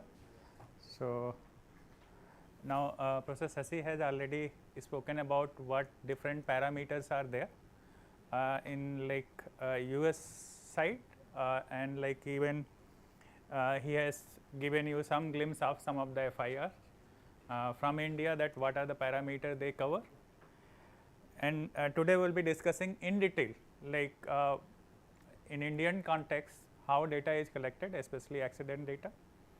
So how it was collected in past, how it is collected currently, and then maybe what are the different scope like with the current data which we can have, and how we can analyze all those things. So in Indian context, like mostly this traffic data is like essential for like many things, like we need this traffic accident data to understand that how big this problem is. So depending upon the nature of the accident, depending upon the frequency of the accident, then it will also help us to prove that like safety is important thing. If there is like depending upon crash data, and like maybe you can always if you propose that okay, a particular road having sharp curve and you wanted to make it mild curve, it require lot of fund. You need to acquire land, you require like maybe rebuild the entire geometry. So, you need to justify that what you are going to gain. So, as a business model you need to present that like if current number of frequency accident is this, if we are going to change the geometry, how much we are going to save, and then if we are going to save, what is the current equivalent value. So, we are going to invest X amount, what is the saving we are going to get in terms of human life saving or maybe travel time saving or in terms of safety. That way like we can propose the business case for this kind of safety projects. Then it is also important to evaluate the performance. Say like if we observe that particular location accidents are happening, and if we had done some intervention, so you need to have the data to prove that like the safety has been improved. So, until unless you do not have that data, you cannot justify that like your intervention has meaningful. And then you might have done like at different location different kind of countermeasure. So, how much those each and every countermeasure are effective, for that again you require like kind of crash data. Then even like some of the intervention may not work. So, data itself, crash data itself will tell you that okay, whether situation has been improved or not improved. Then even you can evaluate like about the effectiveness road safety program, whether you are running like awareness campaign or maybe like sometimes we have road safety week and do certain kind of increase the enforcement, increase the like vehicle fitness monitoring. So, whether that really result in the safety some kind of improvement or not, because in Assam case we had seen that like since last year here transport department, who is lead agency for road safety, they become quite proactive, and they identified in the entire year what are the windows where most of the accidents are happening or frequency is high, and they rigorously increase the enforcement during that time. Say like one of the example is towards the starting from Christmas till the first week of the January. So, that is like more of the tourist period, and maybe like people even outsider or even people go for picnic. So, that time if they are able to increase the enforcement, they see that significant reduction in the number of accident, and especially in these cases like towards the end of or maybe New Year Eve, drunken driving cases are like heavily reported, and that they like able to reduce significantly that accident due to drunken drive. So, that is why like this is road safety crash data, and authentic crash data will tell you that like if you are using X kind of policy, whether it is working effectively or not. Then initially, so traffic police was like the responsible for the data collection, and they like normally collect the data in terms of like from their legal requirement point of view, and even like subsequently there are many transportation project comes under PPP model, public private partnership. So, there they become responsible for the say like operation and maintenance of that facility. So, they start collecting data apart from traffic police data. Then so it is done mostly all this data collection is done from the like kind of legal purpose, not from the scientific purpose. Then police like normally collect the data in narrative format.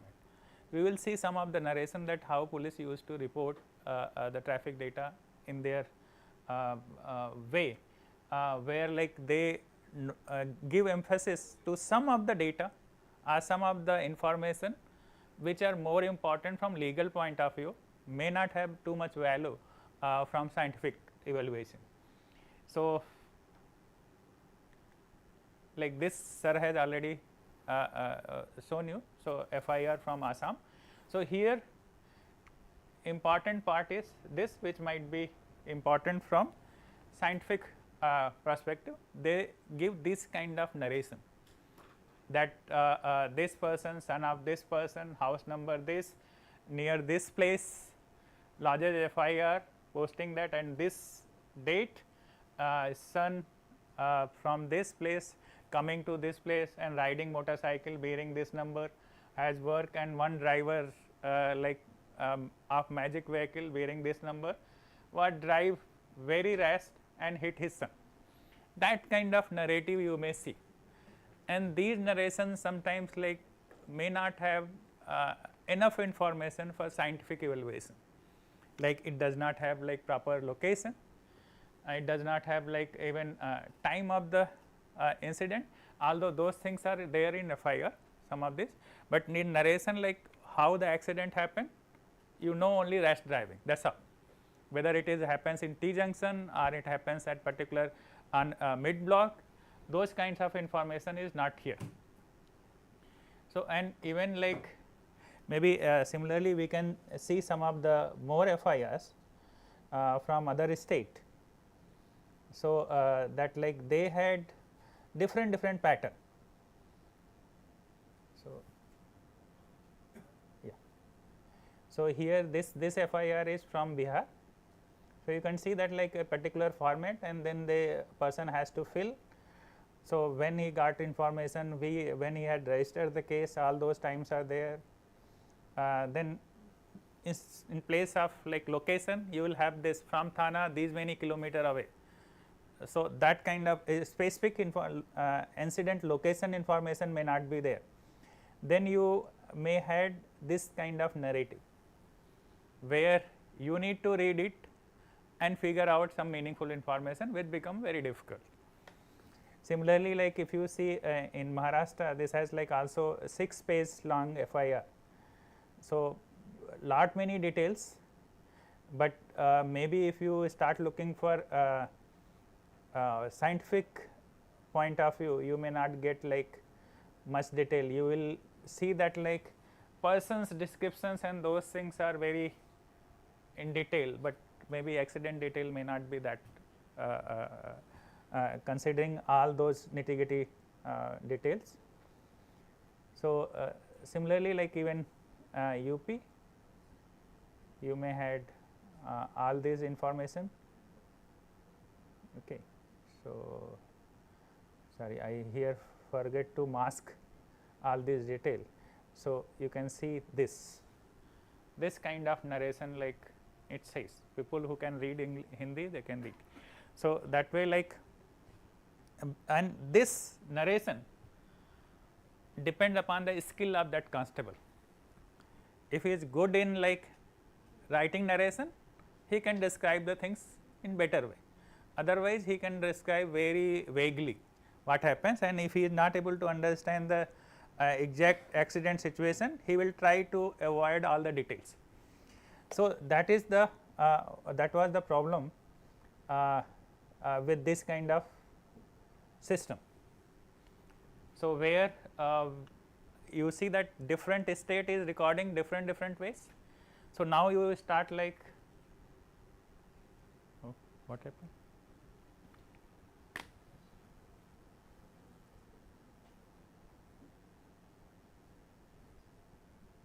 So,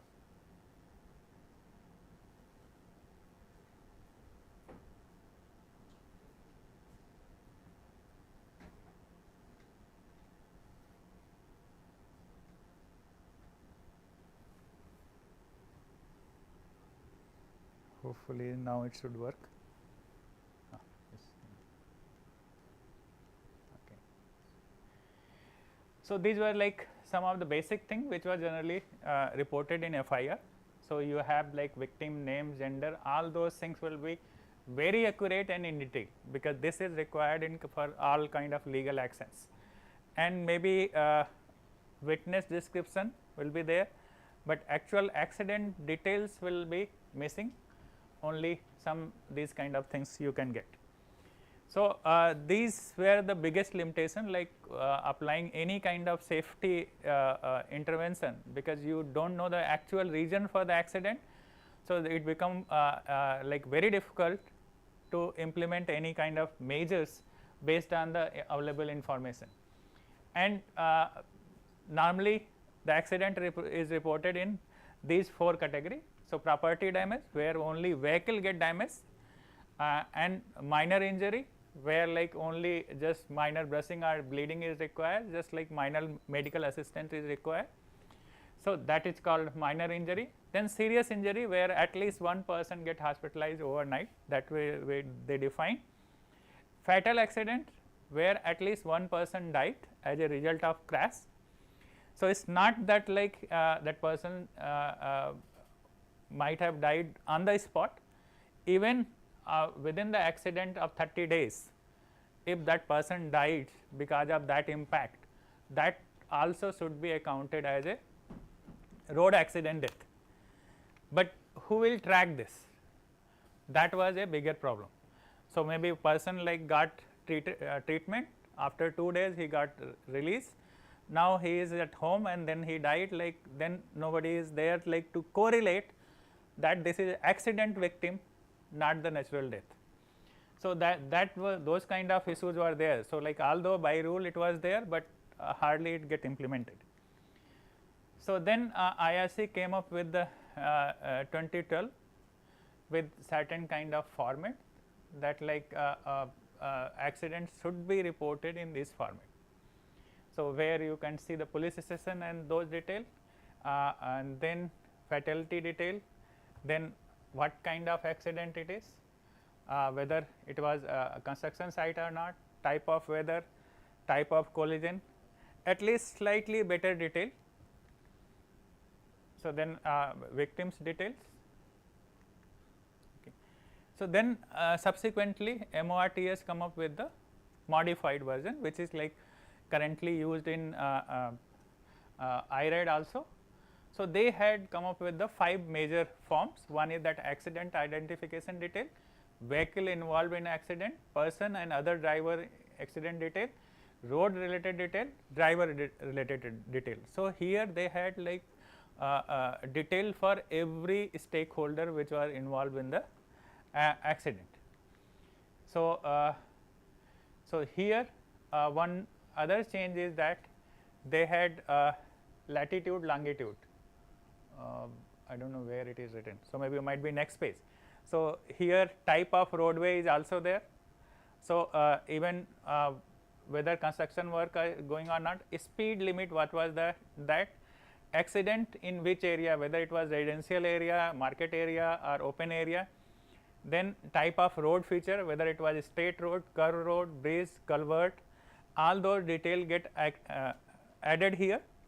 Then what was kind of pedestrian infrastructure was available if pedestrian was part of accident, whether accident if pedestrian was as a victim, whether we had enough pedestrian facilities or not, that will get recorded here.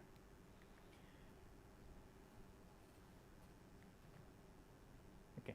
So, here that form now it will come in more detail. So, you can read that what kind of accident. So, they had like all this detail, vehicle to vehicle, vehicle to pedestrian, vehicle to bicycle, vehicle to animal. Yeah.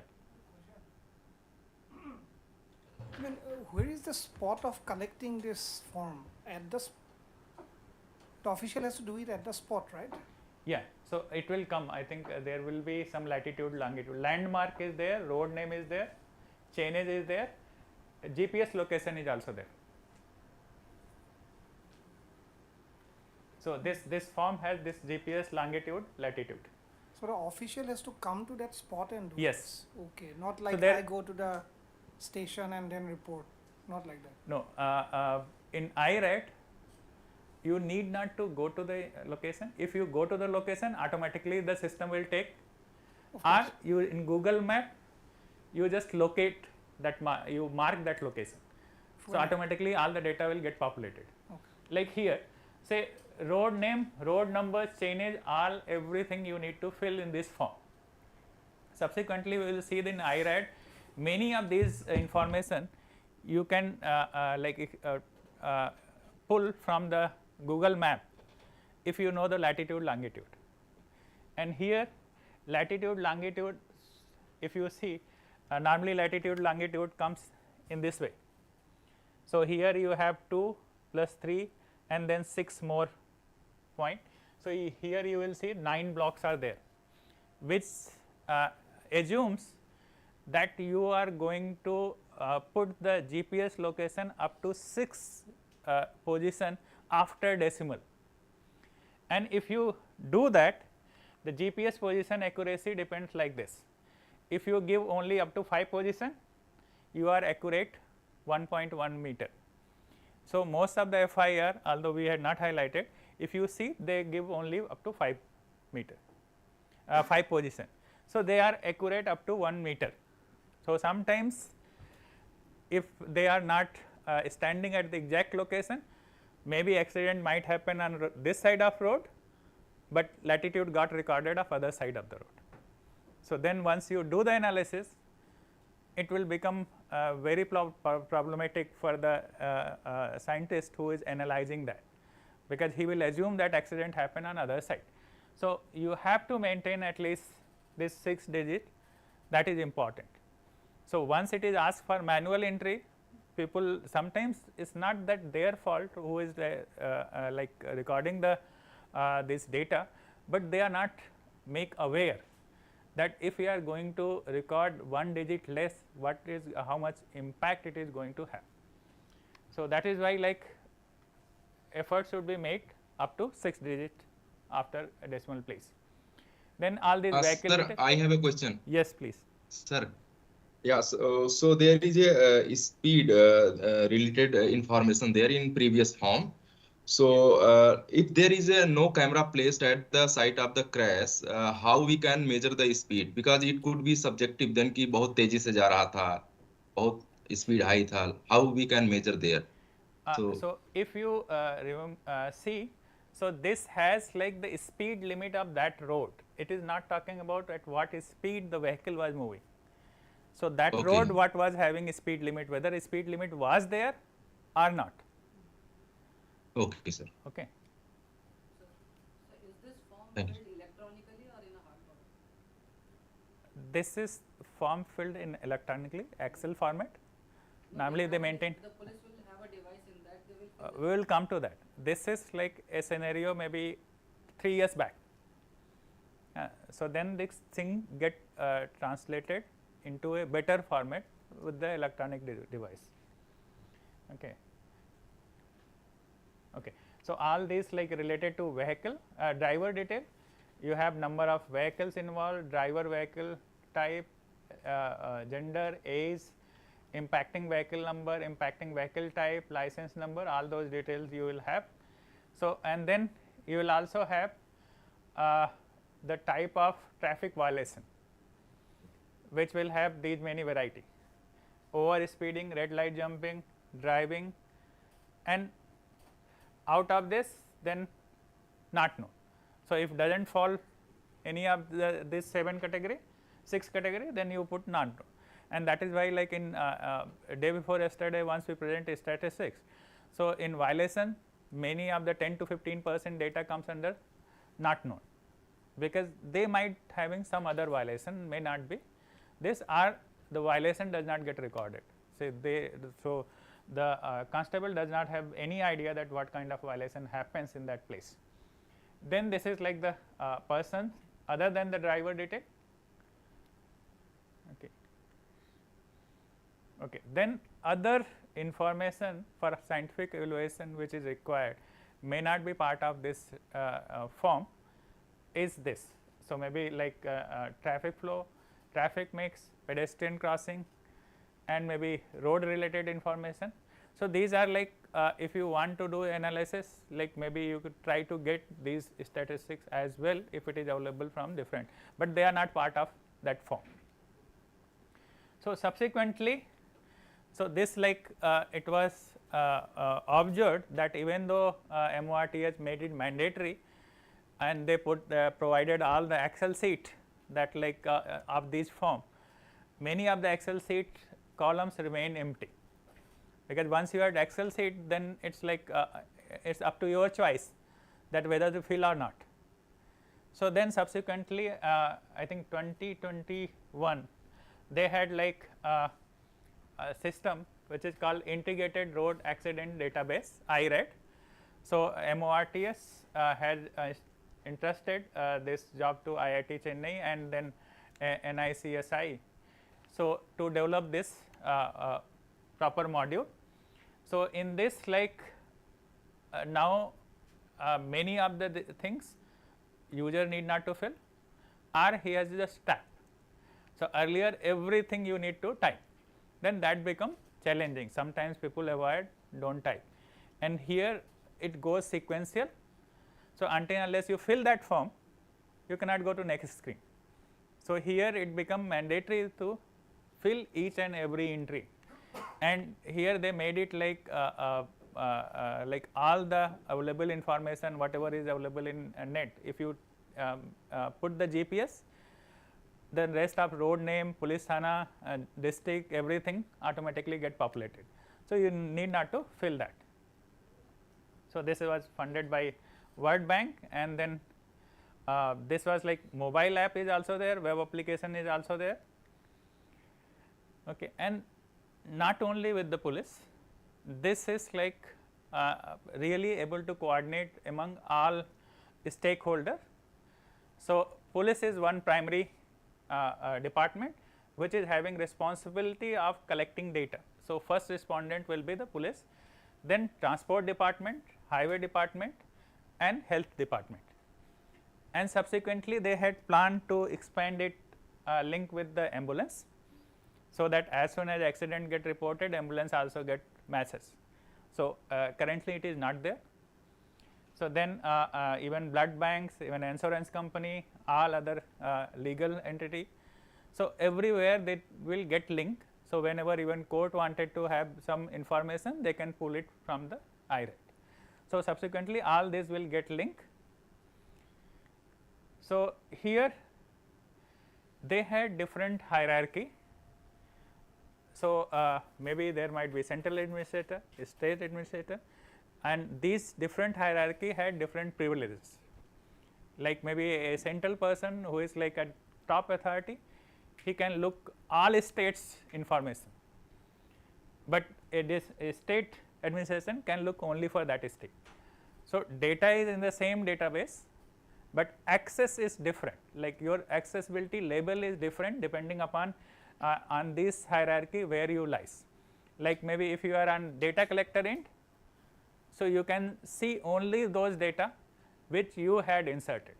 You may not able to see that what other police thana people had inserted, but subsequent there might be a district people at like traffic police like main level, he might able to see all the police thana who has entered the data, whether that is accurate or not. Then that will get integrated with transport people, highways, and health. So hierarchy is like placed, and data entry responsibility lies with the police department, and as soon as data entry is done by the respective policeman, a alert get generated in office of transport and highway department.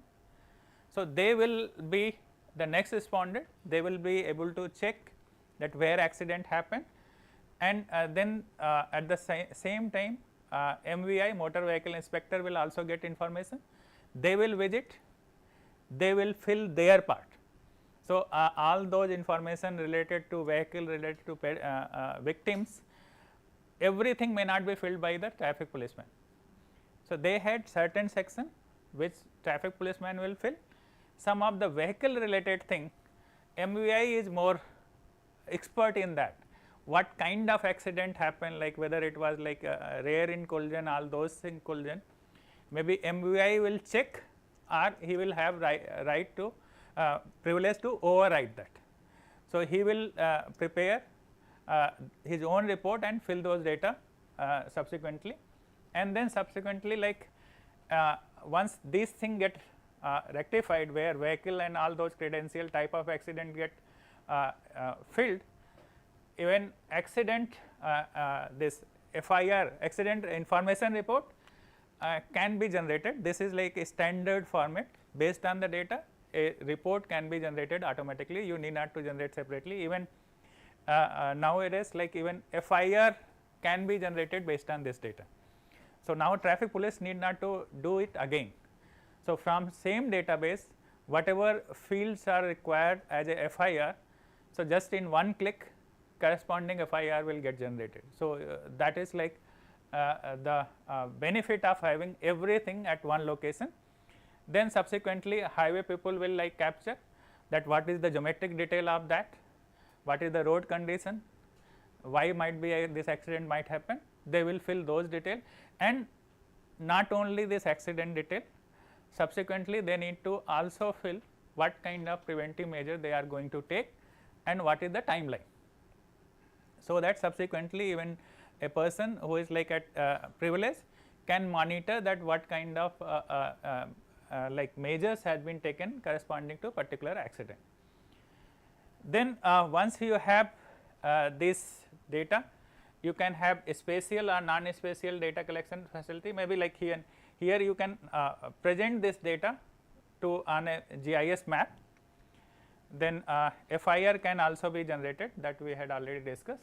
So this is like a different stakeholders information at before the accident, who will be responsible, during the accident who might be responsible, after the accident who might be responsible. So maybe like before the accident, obviously transport department, highway department roles are on the top, because they are the facilitator of service provider. So how good the road is, then whether it is properly enforced or not, like traffic policemen will be responsible for all the enforcement, educational department will have all the awareness campaign, NGO or other vehicle manufacturer, they will provide certain safety features.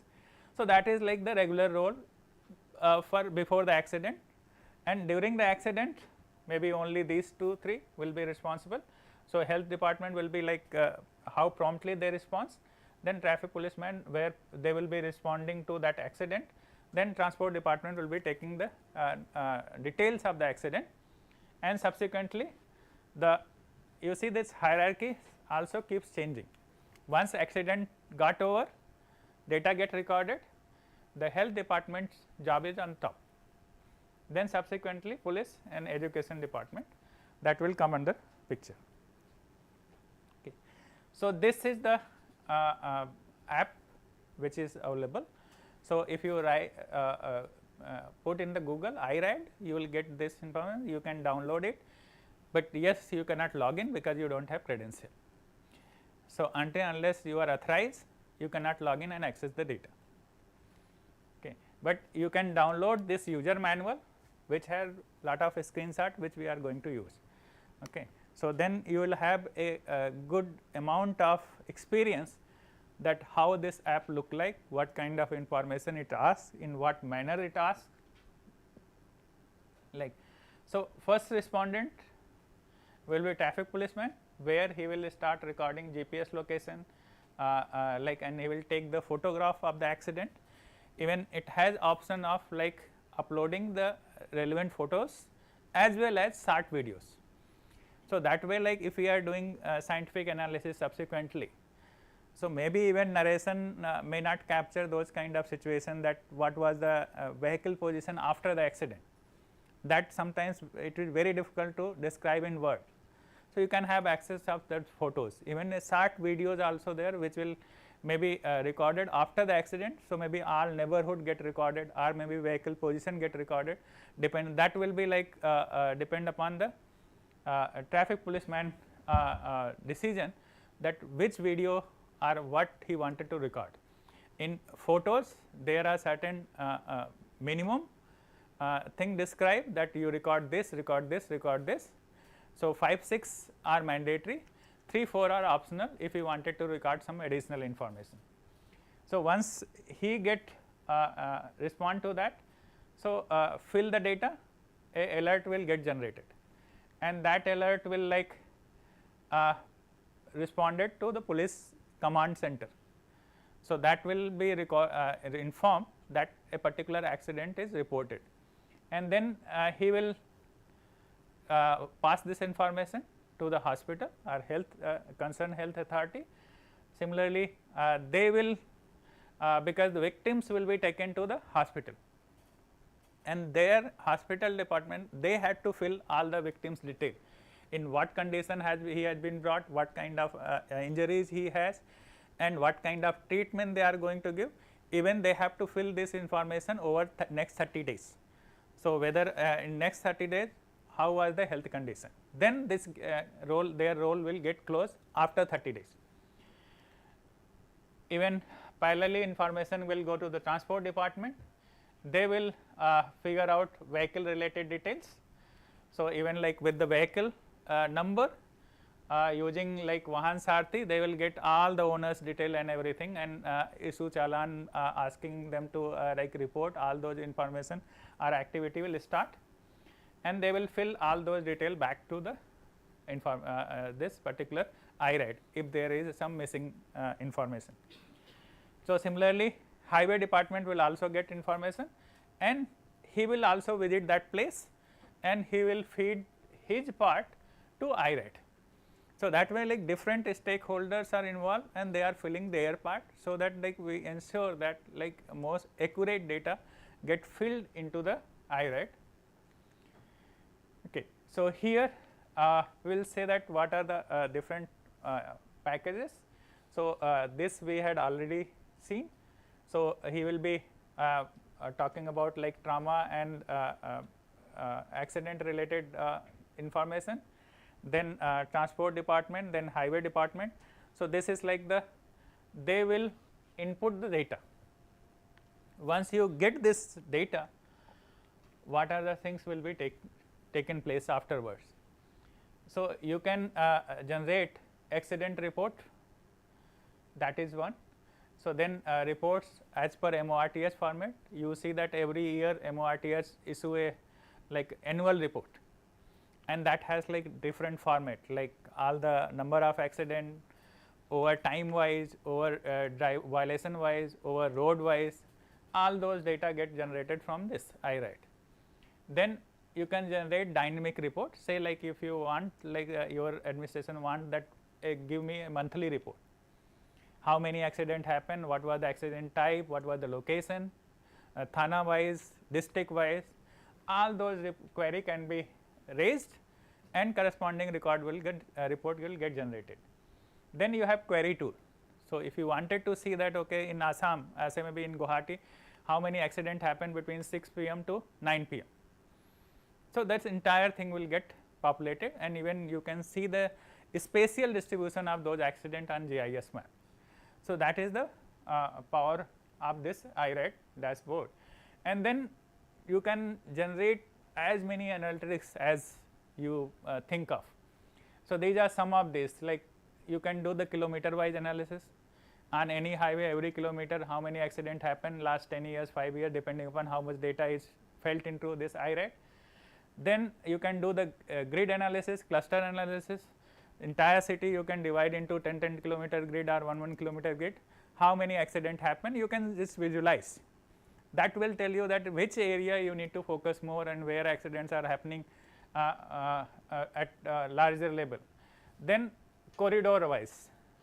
So, sometimes you are not interested in grid wise, maybe you want to know that NH 37 what is the status. So, along the all NH 37 the accident will be plotted, then you will know that like which stretch is like having more prone to the accident.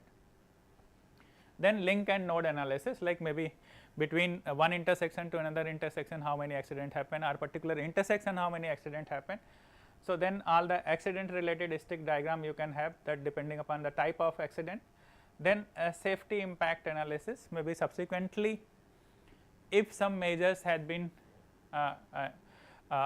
taken up at particular location, say like at particular intersection earlier there were a lot of accident were happening.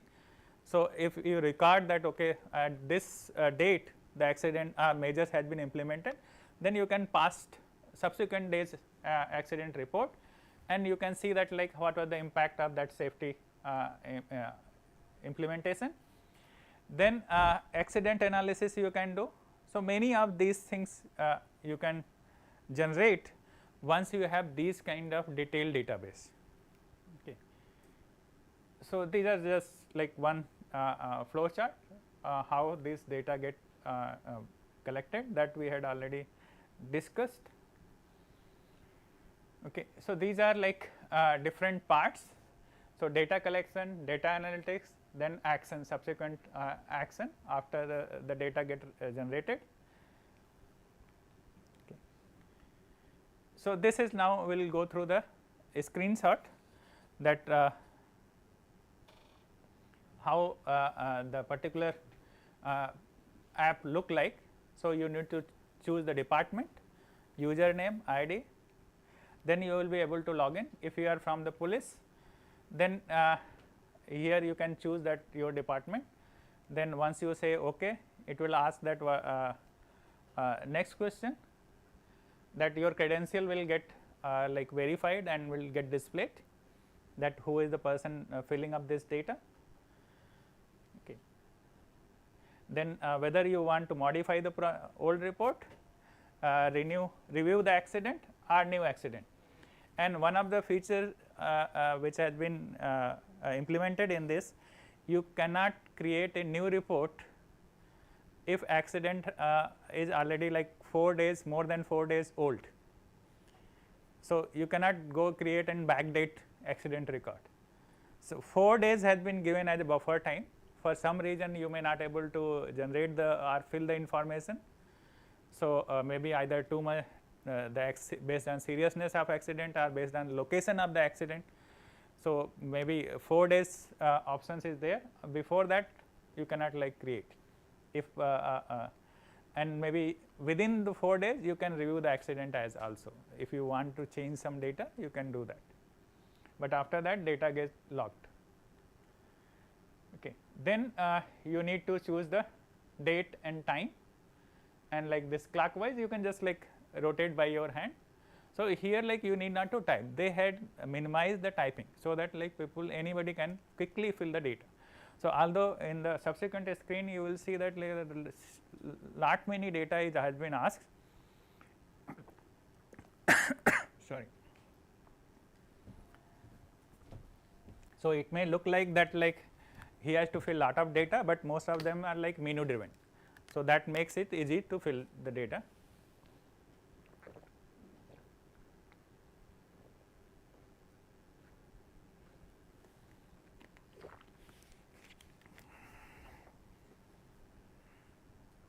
So, here location and all this. So, best part is that now date and time and everything will come in uniform format. It is not that somebody is writing like 2 p.m., another person is writing 13. So, maybe 14 or maybe 14 hours or something. So, after filling up this, then this was the location detail. As soon as you will tap location, a Google form will get open like Google map. Now, if you are at exactly at the accident location, you can ask like capture the current location. So, automatically latitude of that location will get captured, or you zoom it and locate the exact location. So, then it will take from latitude longitude, even if you are not at the site, still you can mark it correct location. Then 6 digit decimal places, things will get recorded automatically. Okay. Then a point of interest. So, some of the other details you need to fill, landmark and other location. So, that like just like to relate what was the importance of that accident, or the accident place, whether it is like located close to a very important landmark. Okay. Then severity level, fatal, grievance injury, simply hospitalized, simple injury, non-hospitalized. So, here they had little more detail. So, although this simply non-hospitalized, like simple injury, non-hospitalized, it will come under minor injury. So, they will categorize, but here they had like more in clear terms. So, that like subjectivity get reduced. So, if we say minor injury, now he has to decide whether it is like minor injury or not. But if you say hospitalized, non hospitalized, anybody can clearly answer like give in binary terms. Okay. Then once that is done, the location will get recorded. You need to give that how many number of vehicles were involved. So, the number of vehicles once you give, that many like details he will ask subsequently. If you ask for 5 vehicles, so 5 vehicles detail it will ask, until unless you fill all 5, it will not go to the next slide. So, that way like it got it ensures that all the detail get filled up. Okay. So, here it asks like you main resting place. So, where like after the accident where the vehicle was. So, whether like main resting place vehicle, you have to take photo of this. I think there are up to this till surrounding till H, it is mandatory. So, these many photographs you need to take. Apart from that, any other feature which you wanted to that like this is related to accident, that also you can take, and then 2 other. So, maybe like 8 to 10 photographs option it gives. So, you just keep on clicking and it will keep on storing and it will get tagged with that accident. So, you need not to manually search, and then 2 video.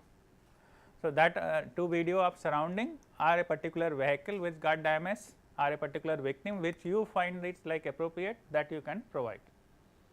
Okay. Then all the accident related information, general information, vehicle, driver, passenger, pedestrian, all these data you need to record by tapping the particular menu, and then it will ask what type of collision, whether it was vehicle to vehicle, vehicle to cycle, vehicle to tricycle, and then collision nature, whether it was head on collision or like hit parked vehicle, all those. Here you need not to fill anything, only just select and then it will get recorded. So, and then what kind of observation in the accident, whether it was like under influence of alcohol or not. So, whether carrying people in loaded vehicle, changing lane without care. So, there are few additional information which it asks, that which will help a particular person who is analyzing this data. All these details will be available. Then weather condition, accident spot. So, even whether what vehicle category was motorized, non motorized. Okay. Then registration status of that vehicle. So, sometimes like maybe vehicle is so scrambled like even you did not find the registration plate. So, you do not know that like vehicle was registered or not. Okay. Then once you fill all these details, so visibility also it will ask. So, then you all the data will get saved. Okay. Then police department, it will like yeah. So, this is an additional information that will come under MVI or maybe police department, that the vehicle condition was whether it has been taken away to the police station because you cannot leave the vehicle there, or so whether vehicle condition was that where you can drive, and sometime you need to tow the vehicle and take to that. So, all those detail you need to fill it up here. Then vehicle damage condition. Okay. So, victims detail. Okay. So, vehicles load category. Okay. So, all the drivers detail and then other detail you need to fill it up. So, we can skip all this. Okay. So, now this is like related to hospital, no, nature of injury, critical trauma, I think still it is police one. So, then once that got recorded, this kind of accident alert will generated and ID will be allocated, and then it will come to the central command of the police.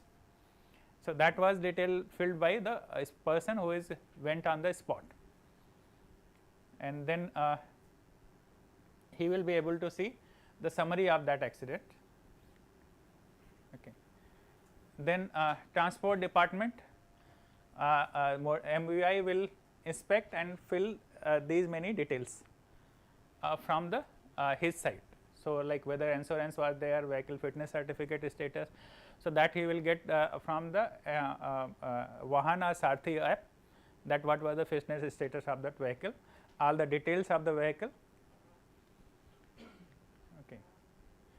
Then this is like the same place, like you can download this manual and see. So, because there are too many screens, so after a while like even you feel like boring. So, idea here is that like it will capture all possible detail, but because there are different stakeholder altogether. So, now authenticity of detail is like ensured, and comprehensiveness of the detail is also ensured. So, that way we get a large amount of data through this. So, but still like it is not available in public domain.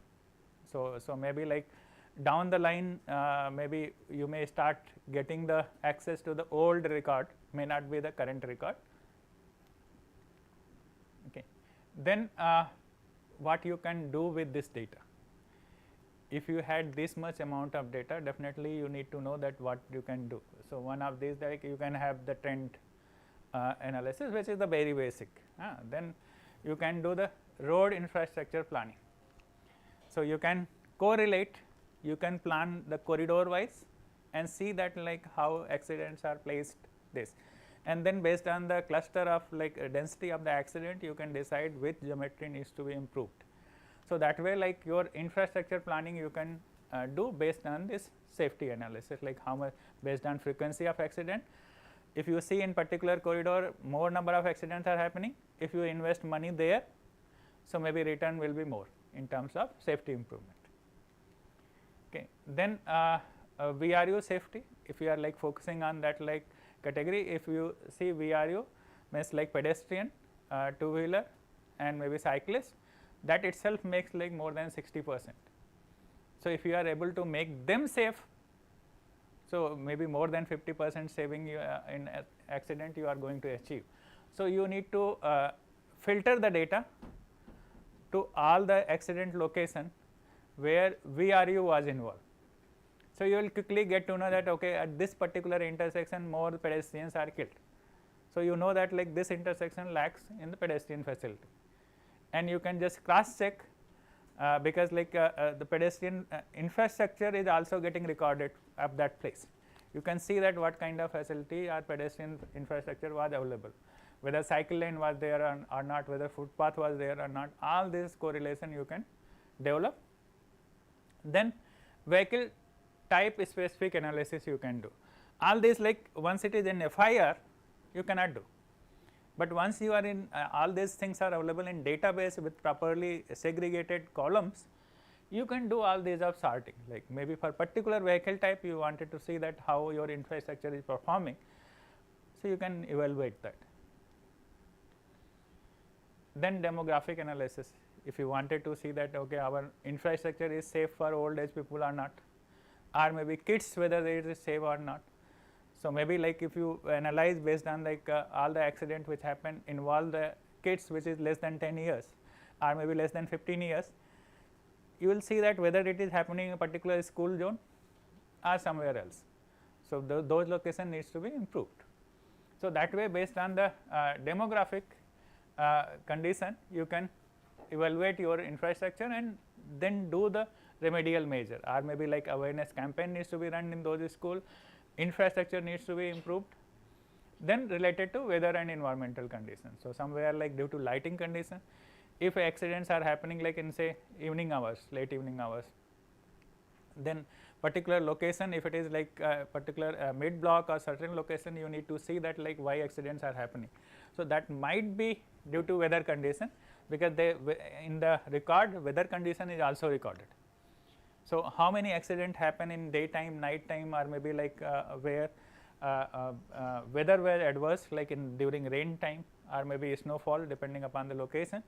So those analysis also you can do. Then intersection and road segment wise. So you can evaluate a particular intersection safety over last 10 years, how the intersection is performing, whether it is like safe or continuously accidents are happening at that location.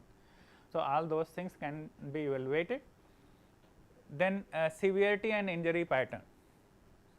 So where the serious accidents are happening, serious injury accidents happen, or you might be focusing only on fatal. So at which location fatal accidents are happening. So all those label, different level of interest, you can draw the contour map or maybe cluster map and then do the analysis. Say like if you wanted to focus is that ambulance side, emergency care, you might be more interested in like serious injury and fatal accident. So where they are located, how far they are from the trauma center, whether what was the response time of the ambulance, all those things you can figure it out and see that how you can improve upon those things. Then this emergency response planning that you can do based on the data, like when accident is reported, accident time, and when first it is got responded from the ambulance side. So that time you can figure it out, as Prof. Shashi was saying that like their response time is 5 to 10 minutes. We need to evaluate that how much time we had, and then accordingly how we can improve those things. Then policy impact assessment. So if we improve enforcement, so we need to see that like how it performs over the time, whether say like if we are improved, strictly implemented the helmet laws and see that whether there is a significant change in like impact over two-wheeler accident or not, or fatality related to two-wheeler vehicle. So if that reduces, somewhere you can correlate that like your enforcement is like working in a correct direction. Okay. Then road safety education, you can figure it out like how to, which location to plant, what kind of awareness needs to be planted. So if there are like red light violation is happening at particular location, so maybe that nearby all the auto driver or maybe other bus driver, they need to be aware, or maybe the awareness campaign need to be run for that purpose. So that way like based on violation you can plan your awareness campaign accordingly. Then you can have predictive models. Once you have the large database, just 1 year, 2 year data will not work. If you had last 5, 10 years data, you can start developing predictive model that which location based on the here traffic data is not there. So subsequently even now most of the intersection are having the cameras. So subsequently even with the number plate recognition data, you can have traffic data also. So then you can start building that, okay, if accident happened, this was the generally traffic condition which was prevailed. So maybe based on the some kind of relationship, you can start predicting that when accident can happen, in which peak hour, once traffic reaches beyond this accident happen, or once traffic reduces beyond this, then also accident happen because people start speeding up. So those kind of predictive modeling you can do, and then accordingly you can start generating warning that, okay, this location is reaching towards that traffic zone where accident is anticipated. So maybe you can either reduce the that particular location's speed limit, or you divert the traffic another direction. So for diversion you can change the green time allocation, just the intersection which is before that. So give lesser green time to that side. Okay.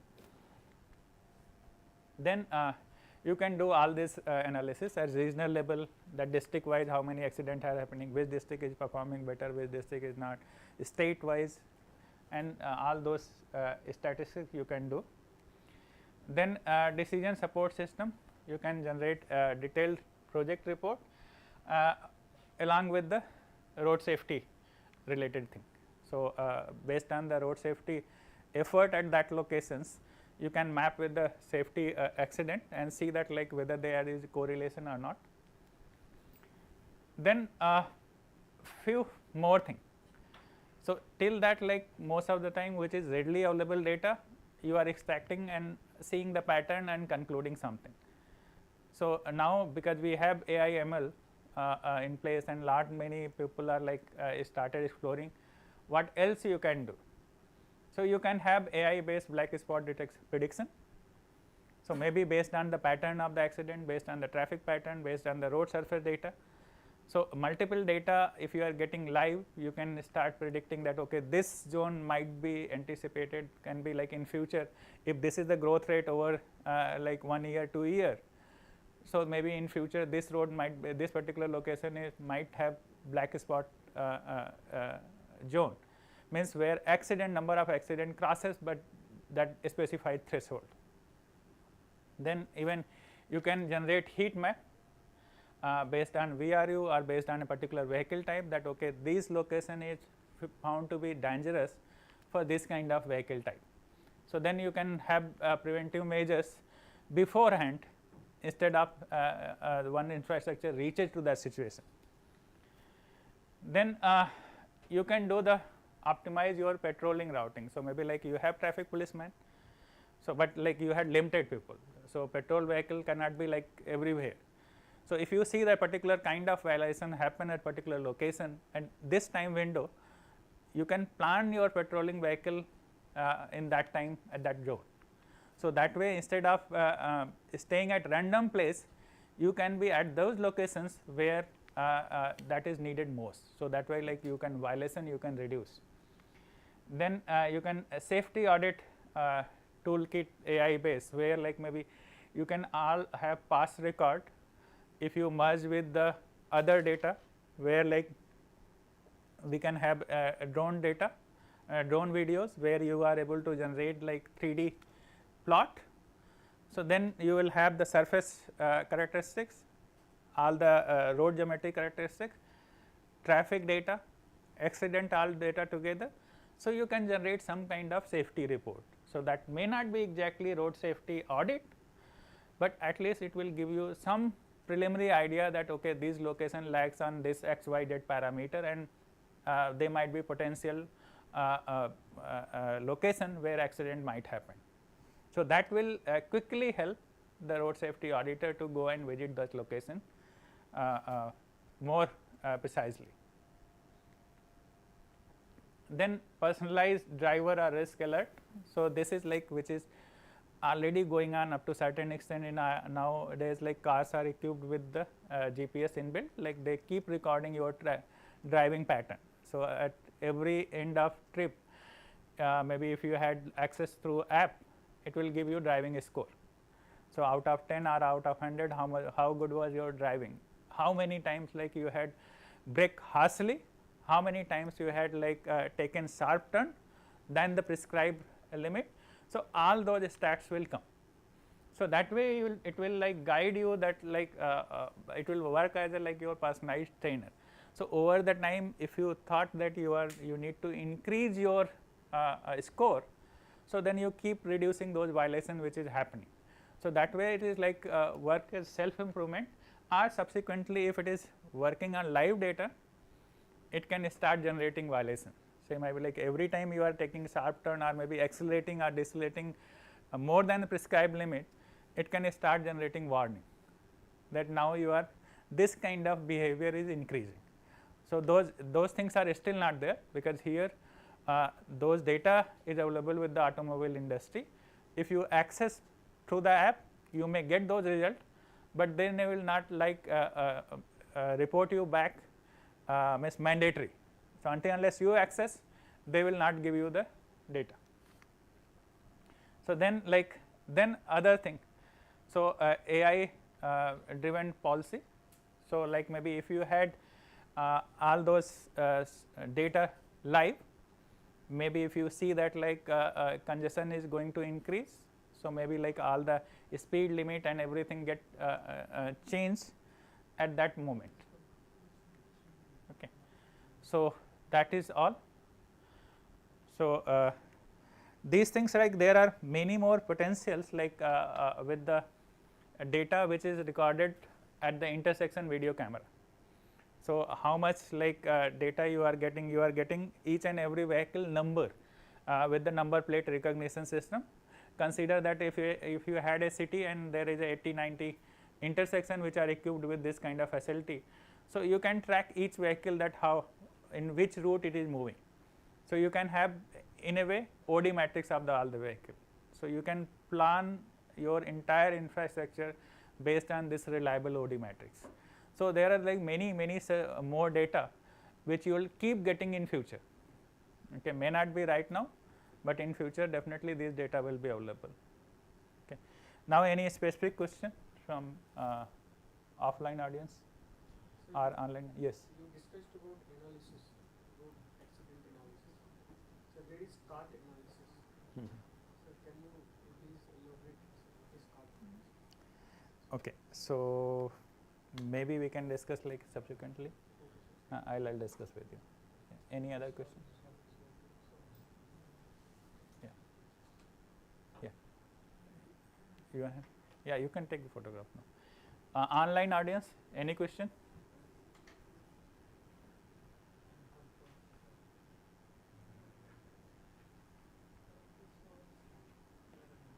No, sir. Okay. So if there is no question, then we can break for lunch. Yeah, we can start on 2:30. So although we had Sir, I have yeah. one. Yeah, Sir, please. I have one request. Yeah.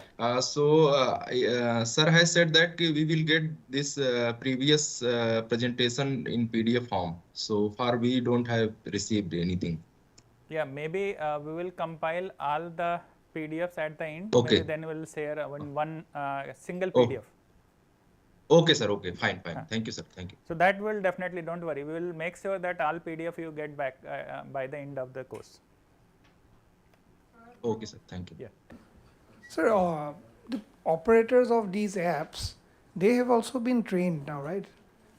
Because they are now feeding a lot of data now. So you said something about authenticity. So how is that maintained, sir?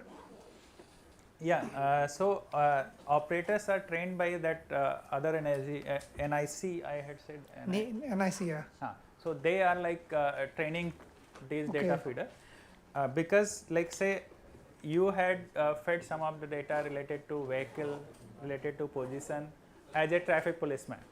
Okay, so you may not have much access of the vehicle other related data. So once it this data information goes to the transport department, MVI will visit that location and he will again cross check those things whether it was location was correct, vehicle type was correct, vehicle registration number was correct. So sometime he might fed in like some wrong vehicle number. So then everything get changed. So but MVI will be especially trained for this kind of thing. He will use that vehicle ID and he will get all the vehicle details, who is the owner, how old that vehicle, what type of vehicle it is, and he will also see that whether this vehicle is comes under private or maybe it is like commercial one. So vehicle category also he will fill up. So that way some of the data which filled by policeman, he might overwrite up to that level. Okay, so that kind of provision is there depending upon that what is your kind of accessibility based on your login credentials. Hierarchy and all that. Yeah, hierarchy and maybe depending upon which department you are. So you may not able to change the maybe kind of FIR number or maybe case number because that is not under your purview. But you might able to see that if vehicle number register is correct or not. Okay, and even there like maybe he might put some additional photograph which he think that might be important from the traffic point of view. Okay, yeah. So once like multiple people are involved, they always like it cross check automatically get done. Okay, related to vehicle geometry also.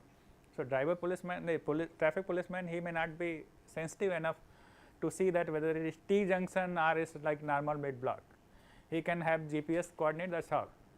But a transport department or PWD people, once they visit, they will put all the what is the road geometry, all those details they will fill it up from their part. Okay. Okay. Any other question? Okay. So, then we will break for lunch and we will reassemble at 2:30.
Hey, good afternoon and welcome back.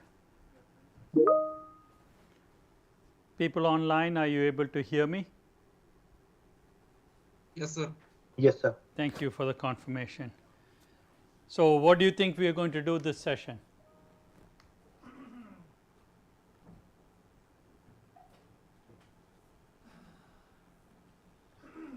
I am listening. Shashi, you will have to sit with somebody, you cannot sit by yourself. Might become okay. So, hey, I am seeking input. What do you think we are going to do today? I am asking a question, now I want an answer.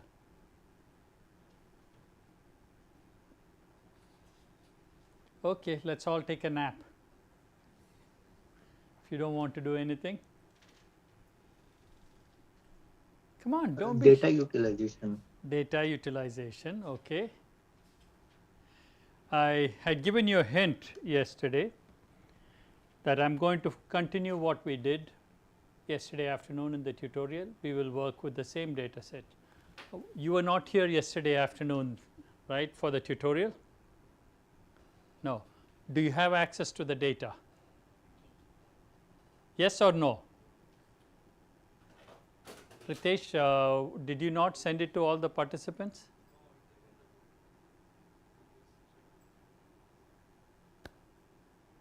All right. So, what we are going to do is work with the Microsoft Excel file called 1.2 Nevada crash data. Yesterday, I spent some amount of time describing to you the contents of 3 worksheets there, 3 tabs, and you worked on one tab which was the statewide crash data, which had 300 crash records. But I told you not to work with the other 2, the person table or the vehicle table. So, what I want you to do today for the, I believe the tutorial goes on till 4 o'clock, right?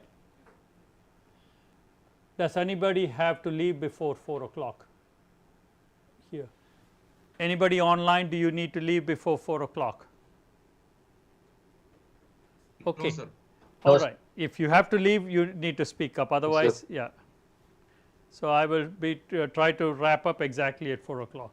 So, we are going to do the following. I will give you the overview and then we will take it one step at a time.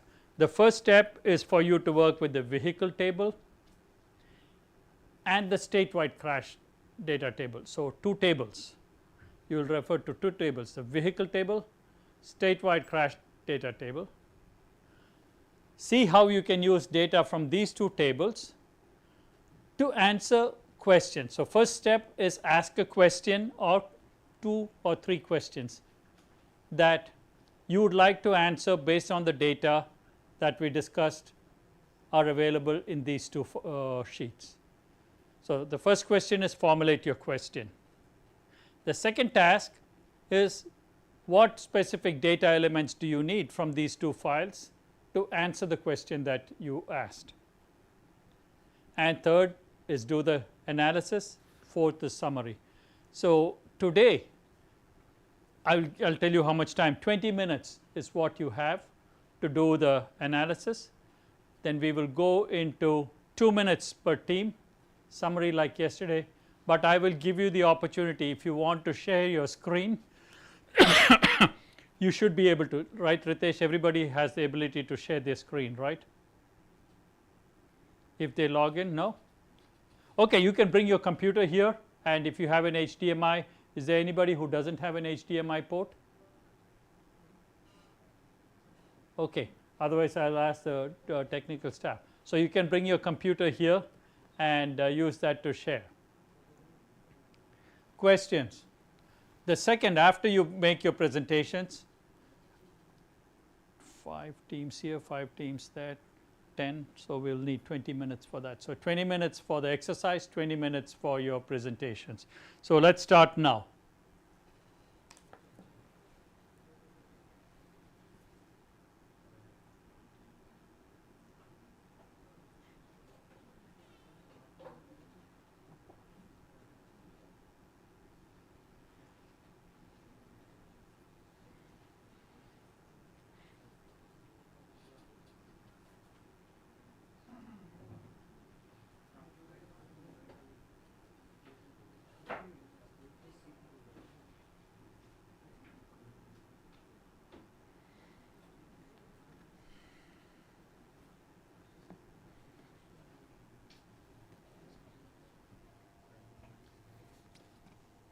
If any of you online has a question, please speak up. I will try to address your question. Otherwise, I am going to walk around the room here too.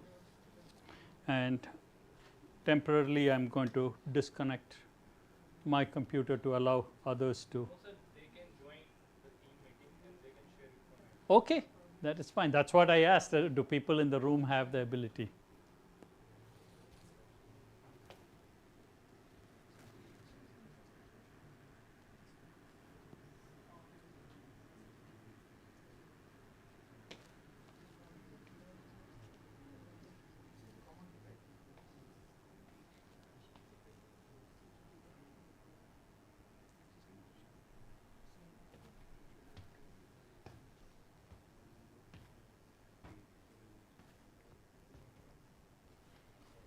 Need to discuss with your teammates what you want to answer.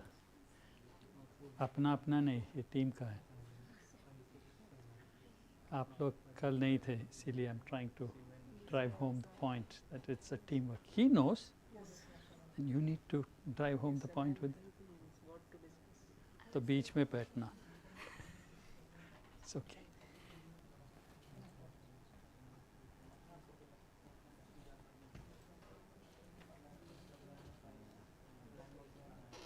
Hello, sir. Yes.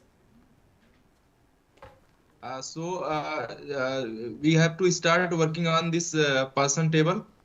You have to use vehicle table and statewide crash data table too. You have to tie together data from both the vehicle table and the statewide, not the person table. Do not touch data from the person table. Okay, sir. Okay, sir. Thank you. Thank you, sir. You're welcome.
So Prabir Datta, you have your microphone on. If you're not speaking about this course, please mute your microphone. Thank you.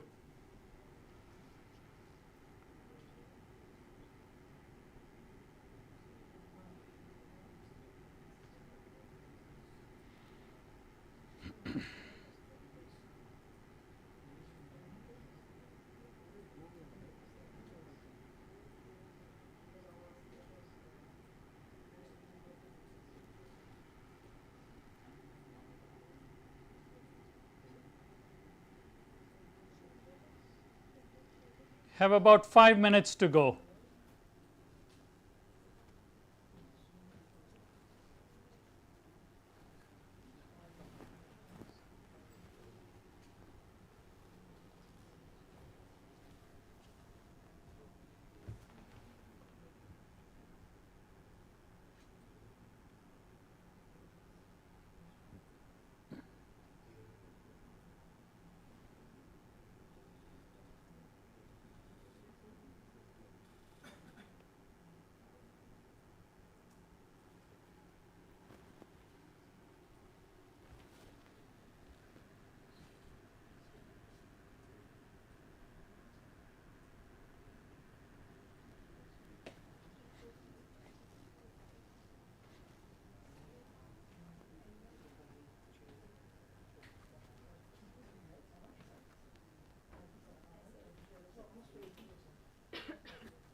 Yeah, but how are you relating the crash file with the?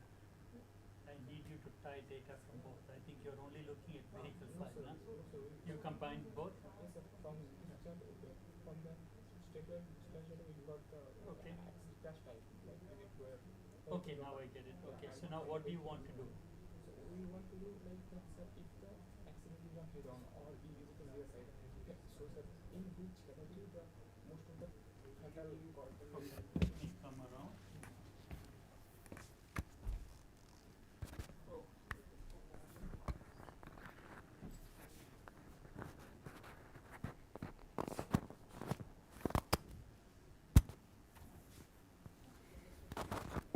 So वो spreadsheet दिखा देना.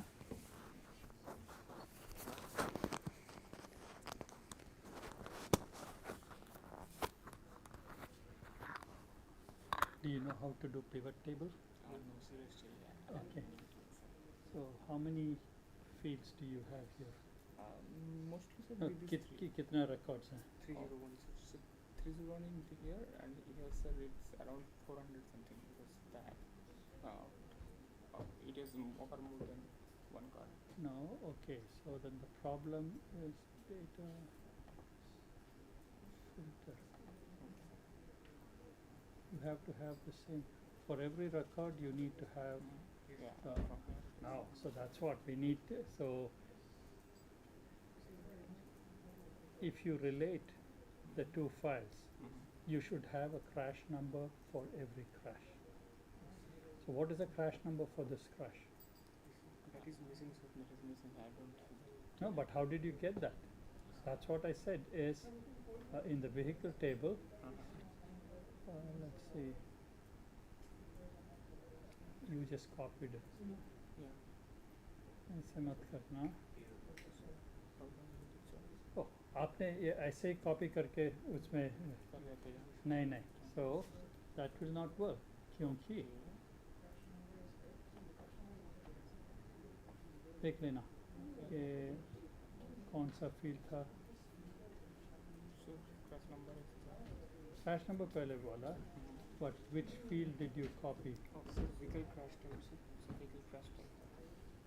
So hide everything else.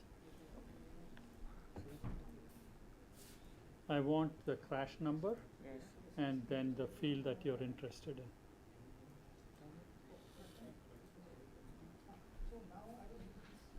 in. I'm going to have each of you provide a 2-minute summary of what your team did.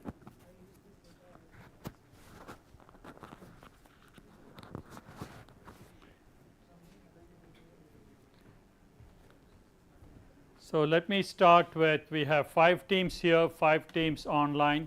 So I will alternate between a team here and a team in online. Oh, that's okay. Be ready to share your screen. Are you logged into the session? If you don't want to share your screen, that is okay, you can make an oral report. Acha, let's start with the team in the far right there. Who is ready here in this room? Nobody? You're ready. Online, how many people need more time? Okay, everybody. All right. We've got one team ready here and then we'll go. Let's go. Do you want to share your screen or not? So you should be able to do that from the session. Did you sign into the session? Just bring it over here. We'll need to make it quick because of the time. If any of you are not able to sign into the session and you want to share your screen, be ready with to come over here.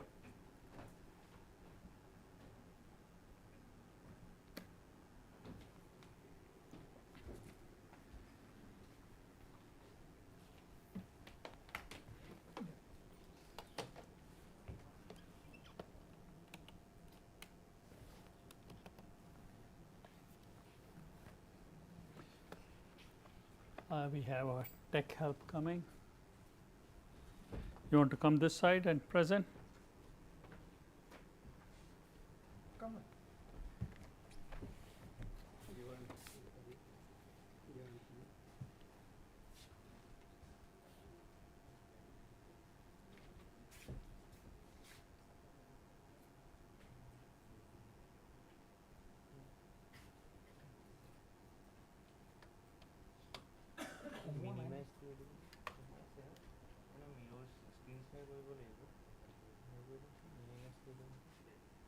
How do you minimize this? Better to share.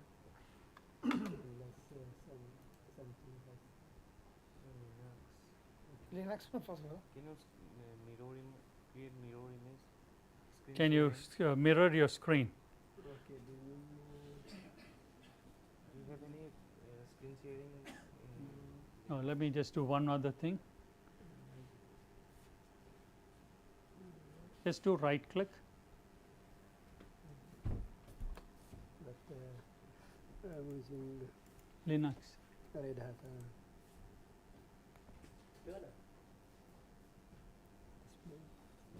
Orientation landscape you have to. No, let's not worry about this. Just I'll make you speak because it's taking up too much time. I didn't realize you have the Linux operating system. Oh, 1 minute, 1 minute. He's coming to try it.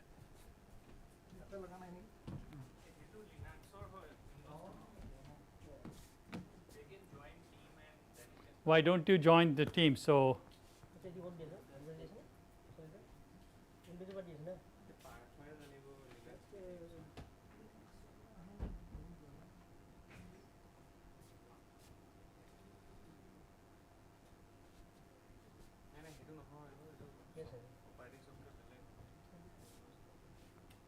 try joining the team session, or you don't have the information on your computer? Oh, you don't have internet access? So Yeah, why don't you connect? All right, is there anybody online who is ready to make a presentation? Any online teams ready to make a presentation? Arey, come on.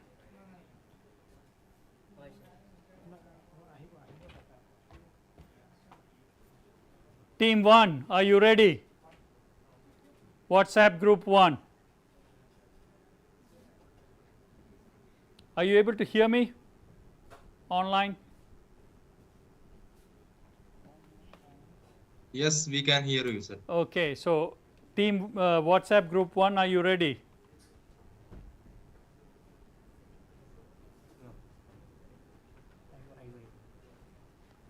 Now, if nobody is ready, then I don't want to waste time. I will give you all another 10 minutes because I see several teams here are also struggling.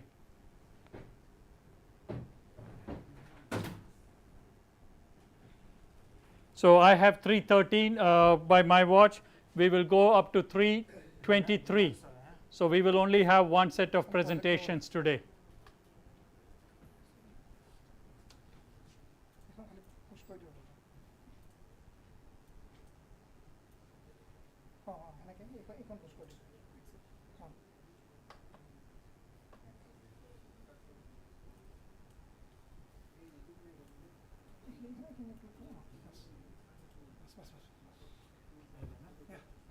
Okay. Yeah, but I gave everybody extra time, so if you want to take extra time, you can stand and work. Yeah. Okay. So are we presenting now, or are we? No, giving everybody time until 3:23. 10 minutes, I said. You can use the duplicate name. That will be easier for you. Yeah. Instead of extended. Yeah.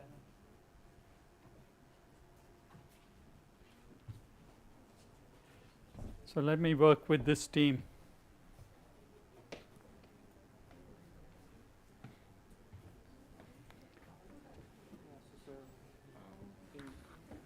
Vehicle table, you got the crash number and the damage. Yeah, so you have to match. So that's the whole thing when I was talking about data joining. इसमें तो 400 plus है ना? उसमें only 301. So some of the crashes have 2 or 3.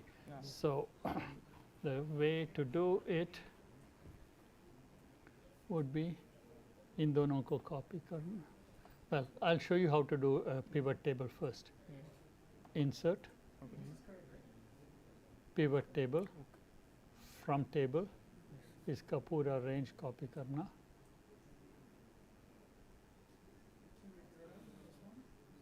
Okay, it is a simple way of tabulating. Okay, so it copied everything. So what we want is count. So we have to build some relationship. No, here it is simple damage first. I'm just going to say simply vehicle type will be row, and you want to know what type of crash. उसका damage first. If you see damage first, stop me, okay? So hit and then go to damage first.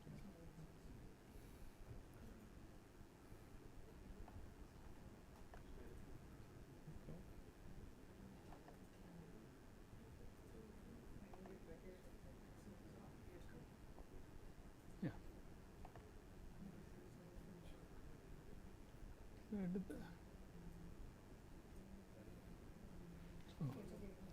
So, what is a row label was we said vehicle type.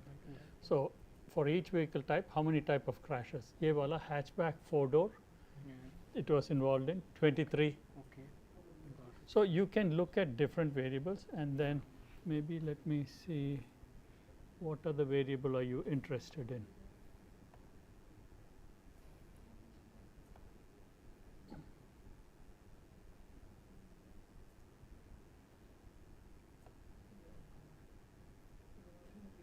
Let me just see which year, which date, just for simple. So I'm going to make that a column. Oh, both are. Let me take that off.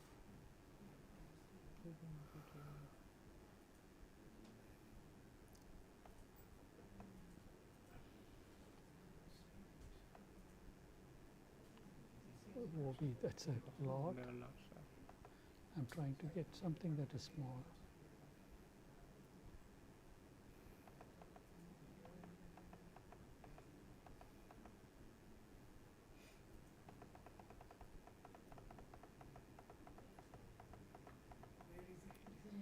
Let me just, for simple, it's not going to make travel lane is more important.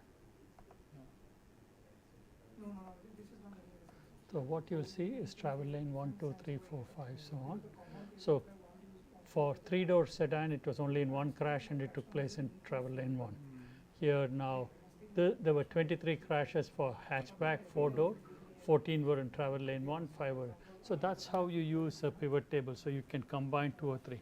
And now if you want vehicle type, one more, if I wanted one more, let me see if I can get one.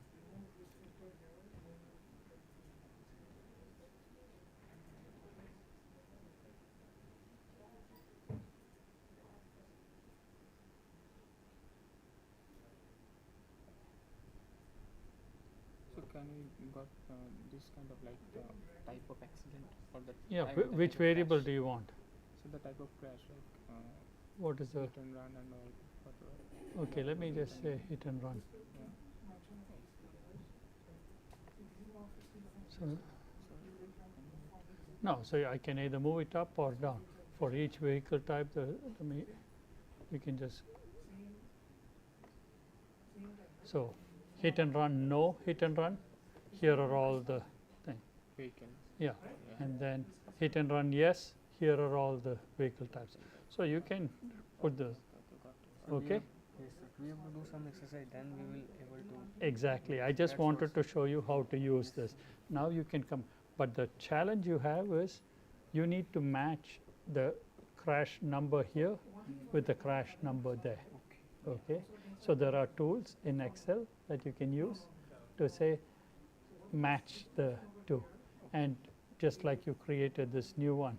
When you create this new one, when you copy after 301. So even these, for example, vehicle crash type, I'm not sure after the first one, okay, whether this is vehicle, whether this relates to,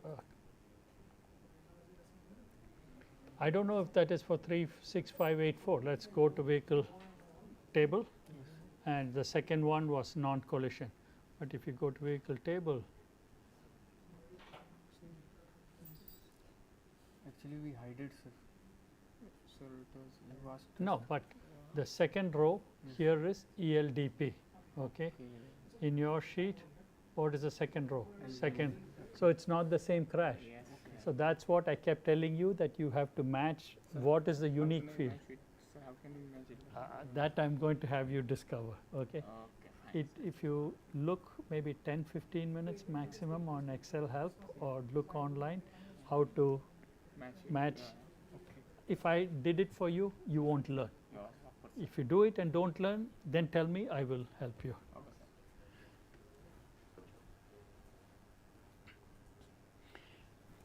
Hey, 3 minutes to go.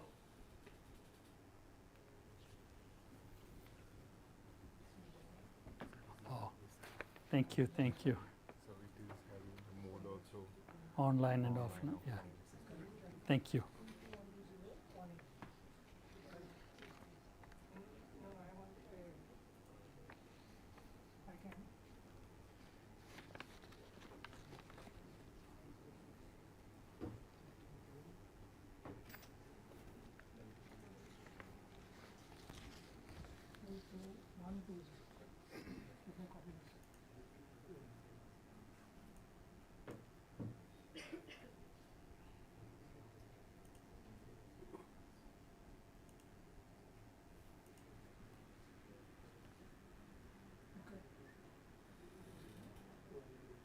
So actually there's 300.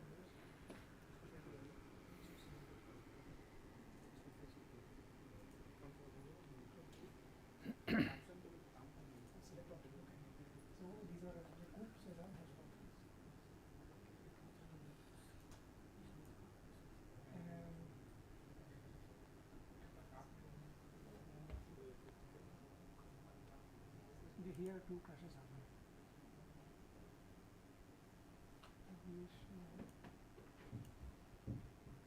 Oh, but here my data is containing also 2001. I don't need this. Only this one is making sense, right?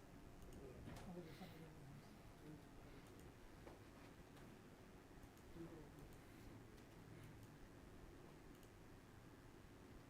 Other ones are not making sense, which means if I go here, these were in 2022. No, that 20, I think what you're looking at is the model year of the vehicle. This one is crash time. We don't need this one, we only need the motor. This one. So actually we're trying to look at the why Christmas Day is becoming a crash day. Ah, okay. All right, people, it's 3:23, and I know we have to stop at 4 o'clock. We have less than 40 minutes. We have 10 teams, so let's make have teams make your summary presentations, 2 minutes per team. You have the opportunity to share your screen if you so choose to. Is there anybody here in the room who is not able to share your screen using the Google Meet or Teams? If you're not able to, raise your hands. So you are able to. Okay, so let's go with Ashagre's team.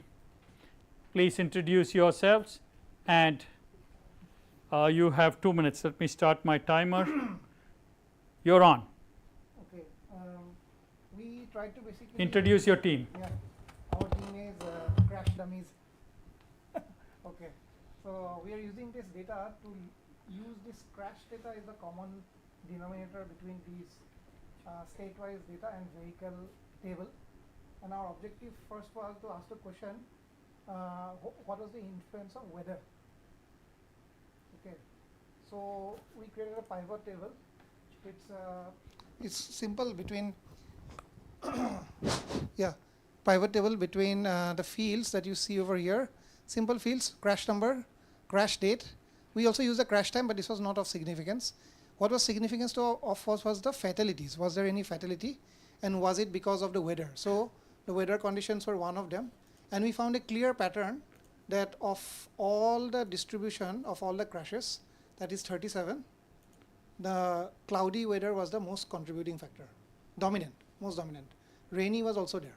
So this led to 33, almost 90% of the fatalities. So that is what we are concluded over here, using the weather as the pattern. Okay. So next, what we did was like we tried to figure out whether this was really influencing by a type of a vehicle or not. So we again use this data to filter out where we could see this kind of stuff. Okay. For example, 2 units crashed. Okay. And interesting, if you see, this was our thinking that this is Christmas Day. Okay, before and after Christmas Day, or just before Christmas Day. Yeah. So something if has happened over here, it has happened on this one. So this is a very clear indicator that this van really went out of.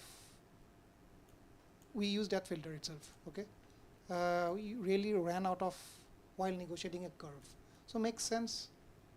To some extent, it makes a sense. Okay, that was your 2 minutes. How did you combine the two tables? I know you said you used that field, but physically, what tool did you use in Excel, or did you do brute force? No, it was not. It was a clear.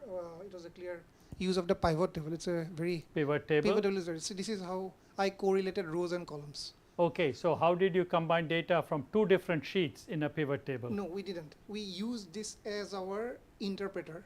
Okay. And that was as a data miner. Okay. So good, thank you, because there are some participants who are new to this process. That's why I wanted you to explain. I am somewhat familiar, but when you say that, I want the other participants to benefit from the techniques that you're using. Yeah. Thank you. Yeah. So that's it for crash dummies. All right, team number 1, WhatsApp group 1 online.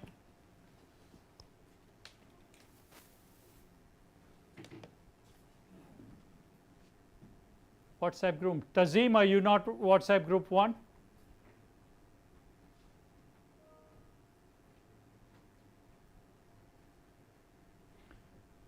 Okay, WhatsApp group 2 online. Anybody from WhatsApp group 2? Oh, come on. WhatsApp group 3? This is going to be a very short session then if none of you are ready. Are you able to hear me online? Could somebody please speak up online? Yes, sir. Okay. Yes, sir. Yes, sir. We can hear. Okay, so now WhatsApp group 3, anybody ready to present? No. WhatsApp group 4? Ready? Yes, sir.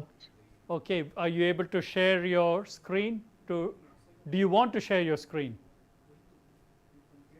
No, I'm okay like this. Okay, so let's start. Are you ready? I'll start the timer. Yes, sir. Okay. Thank you, Pratyush. Just- Introduce your team. Yeah, my name is Pratyush and I have Shruti along with me. So we did some basic analysis and combined those using crash num, the two sheets. We combined using the crash num and some what results we got are I will list out few results.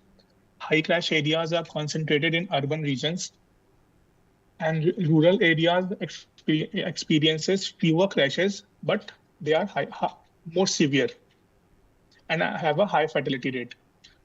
And then we will talk about vehicle involvement in crashes. Passengers cars amount for the highest number of crashes, then SUV and then trucks. Trucks and commercial vehicles, they contribute to higher severe crashes. And motorcycle and bicycles are involved in fewer crashes, but have like a higher fatality rates. And like if we did by month analysis also, we found that January, February, and December had the highest crashes, with January with the highest number of crashes. The reason may be due to the adverse weather conditions. And then we found out the peak crash hour, like we discussed the last evening. It was 6 p.m. to 9 p.m., particularly to 6 to 7. And most crashes occurs on Fridays and Saturdays due to the increased like weekend traffic. And one thing we found out was alcohol-related crashes, which was most alcohol-related crashes occur at night between 9 p.m. to 3 a.m. And the alcohol involvement increased on weekends. Due to the alcohol, the fatal crashes also increased, and head-on collisions were the deadliest and were on the highways, and rear-end crashes were most common, but less severe. Okay, thank you. So some of what you did, you combined. The first part of the analysis you summarized. It was clear to me that you combined data from the two sheets. But the later part of the Yes, analysis you did could have been done with just either one of the two. So my target was for you to be able to work with data from both. And what you said, what you reported now is very much in sync with what I showed you on several of my slides yesterday. The case study that I did, I summarized nighttime, weekends, alcohol, so on and so forth. So I'm glad that this mini data set mirrors what we saw yesterday from the case study. Yeah. What specific technique did you use to combine the data from the two sheets? So I coded. I did some coding with crash num. Yeah. Using Python and all. Okay. And then I like segregated both the sheets. And then we found out. Yeah, and so you did you used an external application to be able to sync the two. Once again, the purpose of this. I don't have idea about pivot table. Yeah, the purpose of this. I'm lacking iPad. Yeah. Yeah, the purpose of this tutorial is to build on what we saw were independent data sets and how to link data sets. So I'm glad you used a tool outside of Excel. The previous team used tools available within Excel. All right, so which team? You folks wanted just 1 minute. Are you ready to present? Yes. Are you able to share? Do you want to share? No. Okay, so please introduce your team and let's go. Start. In my team, my name is Satyam, and I'm with my partner Shashi. So yesterday we did crash severity, in which we found that K was 43.6% of total and A was 56.3. So now we are going to do how many units were involved.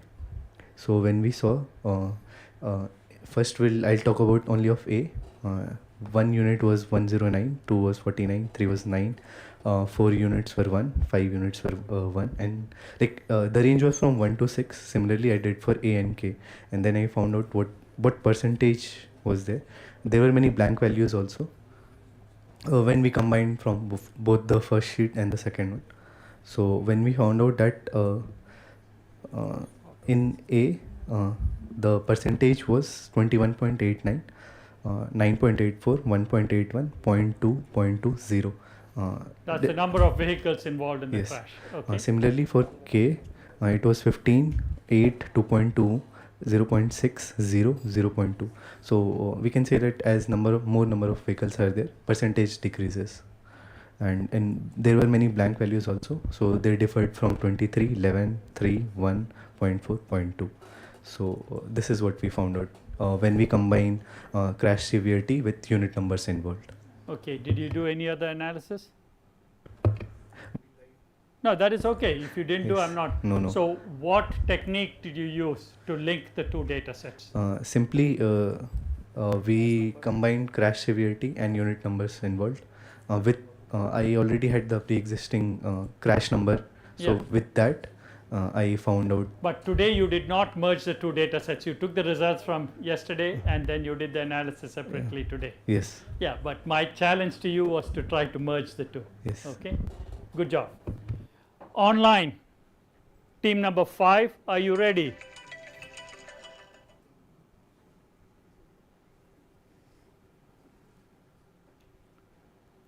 Any other team online who is ready to present? Hello, sir. Yes. Sir, I'm Aishwarya from team number 5. Okay, all right. Are you ready? Do you want to share your screen? There's no requirement. Just a graph I have to show. Yeah, if you want to share your screen, you can do that using the share your screen. Otherwise, you can just speak to your. Sir, I'm unable to share. I don't. Okay. Sir, in my group we have Mr. Abbas and Mr. Verma, and we tried to identify, like based on this, we first classified the area into 4 zones: north, south, east, and west, and we tried to identify the percentage splitting in each zone, and to link both the Excel sheet file, we tried to know whether the speed violation was under the influence of alcohol or not. That was what we were trying to do, but we were not able to merge the two sheet or combine it. And we have done for speed violation, and it was identified that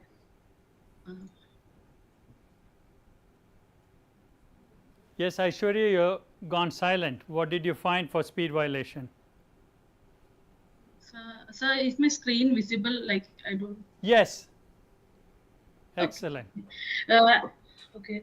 It was seen that in West there was speed violation. The total accidents were percentage of speed violation were less, but the total accidents were less, but most of it was covered with the speed violation. And we have observed a relatively similar pattern for North, East, and South. And like all the expansion were near to 20 to 30%. The speed violations were in the range of 20 to 30%. That's all we were about to find. Okay, excellent. So one thing, when you say north, east, west, south, is that the direction of travel? So it's the direction of travel, and based on the direction of travel, we assume that kept it in one zone. Okay, so each direction of travel is, you're calling it zone. Is that correct? Yes, sir. And so I'm trying to understand your graphic. What the blue is percent in zone means percent within the posted speed limit. Is that correct? Actually, the percentage of crashes in that zone. Okay, blue is the percentage of crashes and orange is the percentage that exceeded the posted speed limit. Is that what you're saying, or is it that's the speed? Oh, they were cited for a speed violation. Now I understand. Can you move the chart just a little? I see the table and I'm intrigued by the table in columns J, K, L, rows 3, 4, 5. Either minimize the or reduce the size of the chart, just the figure. So I have moved it. I don't know whether you are able. No, that is okay. But if I So I understand. am moving it. It's not on over the. It's not overlaying now. Can you? Not quite. For us, we still see it. That is all right. Thank you. But one thing you mentioned is you were not able to link the two tables. You just did it independent. Yes, sir. Okay. So once again, what I'd like you all to look at are there are very simple tools within programs such as Microsoft Excel that you can use to tie together records that have one common identifier. The first team, the crash dummies, showed you one way to do that. Team number 4 that presented did some scripting outside of Excel to try to merge the thing. So that is some skill that I urge you, if you are going to be working with data, pick up those skills. You have Microsoft Word, Microsoft has lots of online free tutorials that will help you understand what you can do there, or there are many other tools. I'm not promoting Microsoft Excel. I don't have personal shares or stocks in Microsoft Excel, so don't get me wrong on that. That's a popular tool that is freely available, accessible, so take advantage of that. All right, here which team wants to go next? I'm going to go to the team at the back, Ritesh, Abhishek, right? Akshay, yeah. Are you 2 teams or 1 team? 2 teams, oh, good. So Akshay's team, are you going to share your screen or not? Yes, sir. Then go ahead and quickly share your screen. Ashagri, I see 2 of you. It's okay. You can stay signed on. It's okay. I'm just pulling your leg. Is that your screen? Yes, sir. Okay. Sir, let me start. Yeah, I'm not sure why we are not seeing it on the other screens, but I will take a look there. Yes, go for it. Good afternoon, everyone. Our team consists of Rajesh sir and myself, Akshay. So what we have done is we try to find out the critical crash IDs. So if you see this table, we have used pivot tables. So we found out the crash ID, then the count of hit and run, and count of vehicle type. So out of these, we found out a graph, and we identified 2 critical crash IDs. So that is marked as red color. So 2 critical crash IDs were found, which is having hit and run of 6 cases and vehicles involved as 6. So with that crash ID, we went to the statewide crash data and found out all the other details like the crash type, location, date and time, pedestrian involved, alcohol influence. Similarly, with the vehicle table file, we found out the vehicle types involved, the make, the model, everything. So from those 2 critical IDs, we can get the other details. So that is what we have done. Okay. Thank you. Good job. So it's interesting how you combine the 2. You did a brute force approach. On the vehicle table, you found out what is the most prevalent or the crash that is of interest to you, identified the crash number, and then brute force, you use that crash number and went to the other file to identify characteristics of those crashes. You can do that when you're working with 200 or 300 records. But when you start working with 40,000, 400,000, 4 lakh records, that is not necessarily the most efficient or effective way. Okay. All right. So now let's go back online. Teams WhatsApp group 1. Will you stop sharing? Okay. Thank you. WhatsApp group 1. Is there anybody from WhatsApp group 1 online?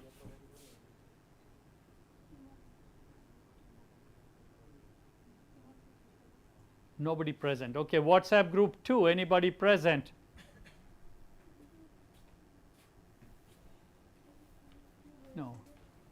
Potnuru Karan, I am seeing that name for the first time, and Nishad, I am seeing the name for the first time.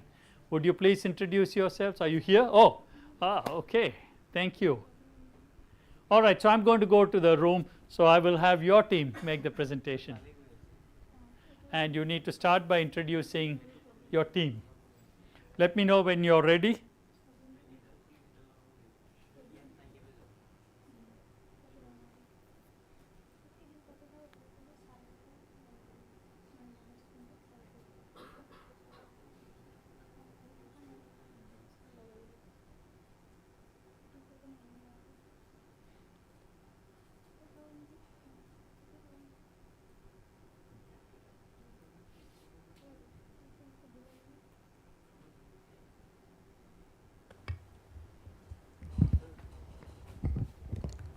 I can unplug mine. No, actually, sir, if the participants can use their bring their Laptop here. Yeah, then we will be able to share in this.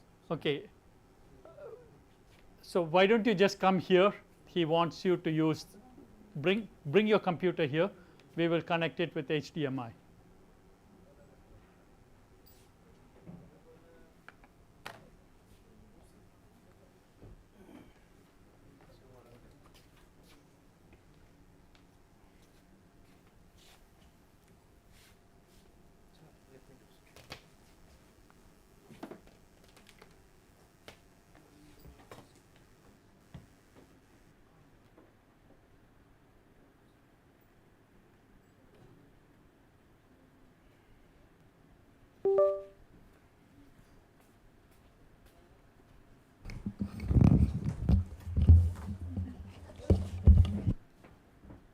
Are you bringing your laptop here?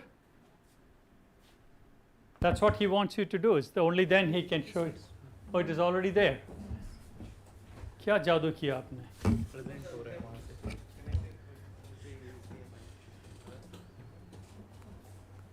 I understand now.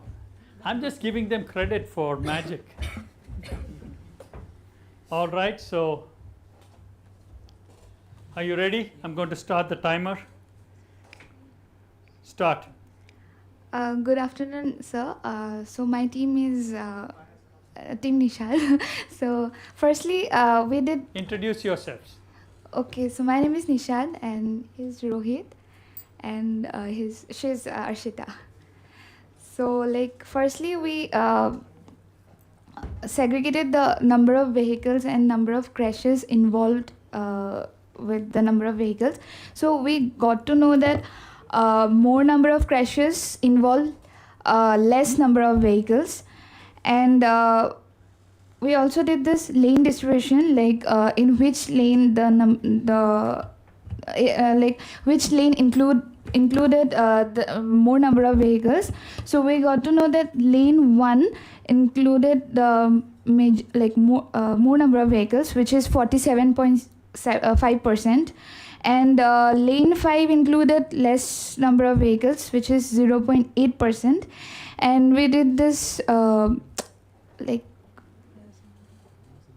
this one. We also analyzed in the form of charts also. So yeah, we did. Okay. So which it looks like which tables did you use?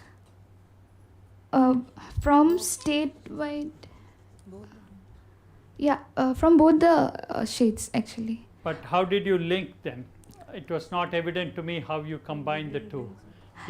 So we didn't link, but like we got the data from statewide crash data, like the number of crashes, which involved the number of vehicles, and from vehicle data we got to know the lane distribution. Yeah, but they are kind of independent. Independent, but this much we could do. That is okay. Once again, the same point I'm making. One part of this course is for you to understand that you may get data from different sources. You have to find ways to merge them together, and the common ID is the one. Okay, yes. Thank you. Thank you, thanks. So, Ritesh, is your team ready? So, stop sharing your screen, Nishad.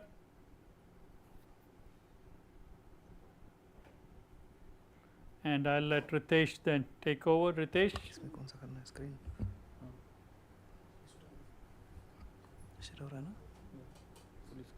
Is that your screen? Yes, sir. Good afternoon, sir. I am Surya and my teammate is Ritesh. Sir, yesterday we had shown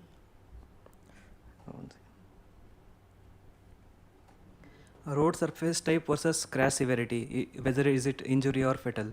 So you said that concrete roads are high speed, but the speed data was not available in the state-wise crash data. So we had used the VLOOKUP in Excel, and we linked with the crash number, and we checked is it really that concrete roads vehicles are traveling fast or not. So here this is the graph. So but what is on the y-axis? This is y-axis is number of observations. This color coding are 0 to 20 km per hour, 20 to 40 km per hour. Like okay. So major difference is not found between the asphalt and concrete. The distribution here also 60 to 80 km per hour, most of the vehicles are traveling in this range, in concrete also and in asphalt also. But yesterday we observed that more fatalities are observed in concrete. Okay, interesting. Even though speeds are not that high. Okay. And another analysis was speed versus severity. Yes. Here fatal injuries are very low at lower speeds, and fatalities are higher in higher speeds.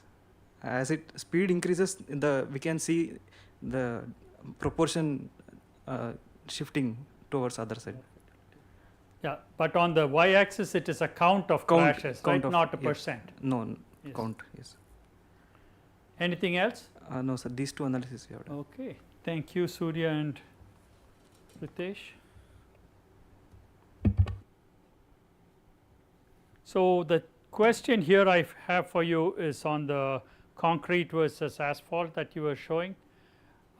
Because the concrete roads had concrete surface roads had far fewer crashes, I'm not sure it is a statistically significant finding. Instead of the number of crashes, can you show me the chart again? So if you look at, you had a figure. Yes, speed. So on the y-axis you have number of crashes on that. Yes, yes. Why don't you make it a percentage of all crashes? Okay. Percentage, let me just use a rough example. Maybe on asphalt where you have all those big bars, the second set of asphalt 1, add up all those crashes. If all those crashes add up to 100, what percentage of that was in each of these speeds? Same thing. So it's percent of crashes in that particular case, not percent of all crashes. Then same thing, do that for concrete, and that will give you an idea of whether or not there are apparent discrepancies. You have to do tests of statistical significance to figure out whether or not it is certainly different. But the other part here also is we only have 300 crashes, and I believe only a small part of that is on Interstate 15, which has paved concrete pavements, and maybe a little bit of Interstate 11 has concrete pavements. Most others are asphalt pavement. So the extent of travel that you see, extent of mileage or kilometerage, is much smaller on concrete. So that's why you see the counts to be smaller. All right, thank you. And I like the fact that you use VLOOKUP, but then did you copy all the 300 numbers for the crash from the crash number and use the VLOOKUP in this other? No. You just reference that column, that column for the VLOOKUP, yes, and then use the VLOOKUP on the vehicle table. Yes, yes. Okay. Yeah, that's another interesting way to link the two. But the VLOOKUP worked here because you only had 300. If you had 40,000, it's much more laborious. I saw that you had pivot tables in there. Yes. That would have been a much more elegant way of linking it. The first team did a partial pivot table analysis? First we applied VLOOKUP and then we applied pivot table. Pivot table. Okay. Thank you. Anybody online? Are you ready to make a presentation? If you'll stop sharing your screen.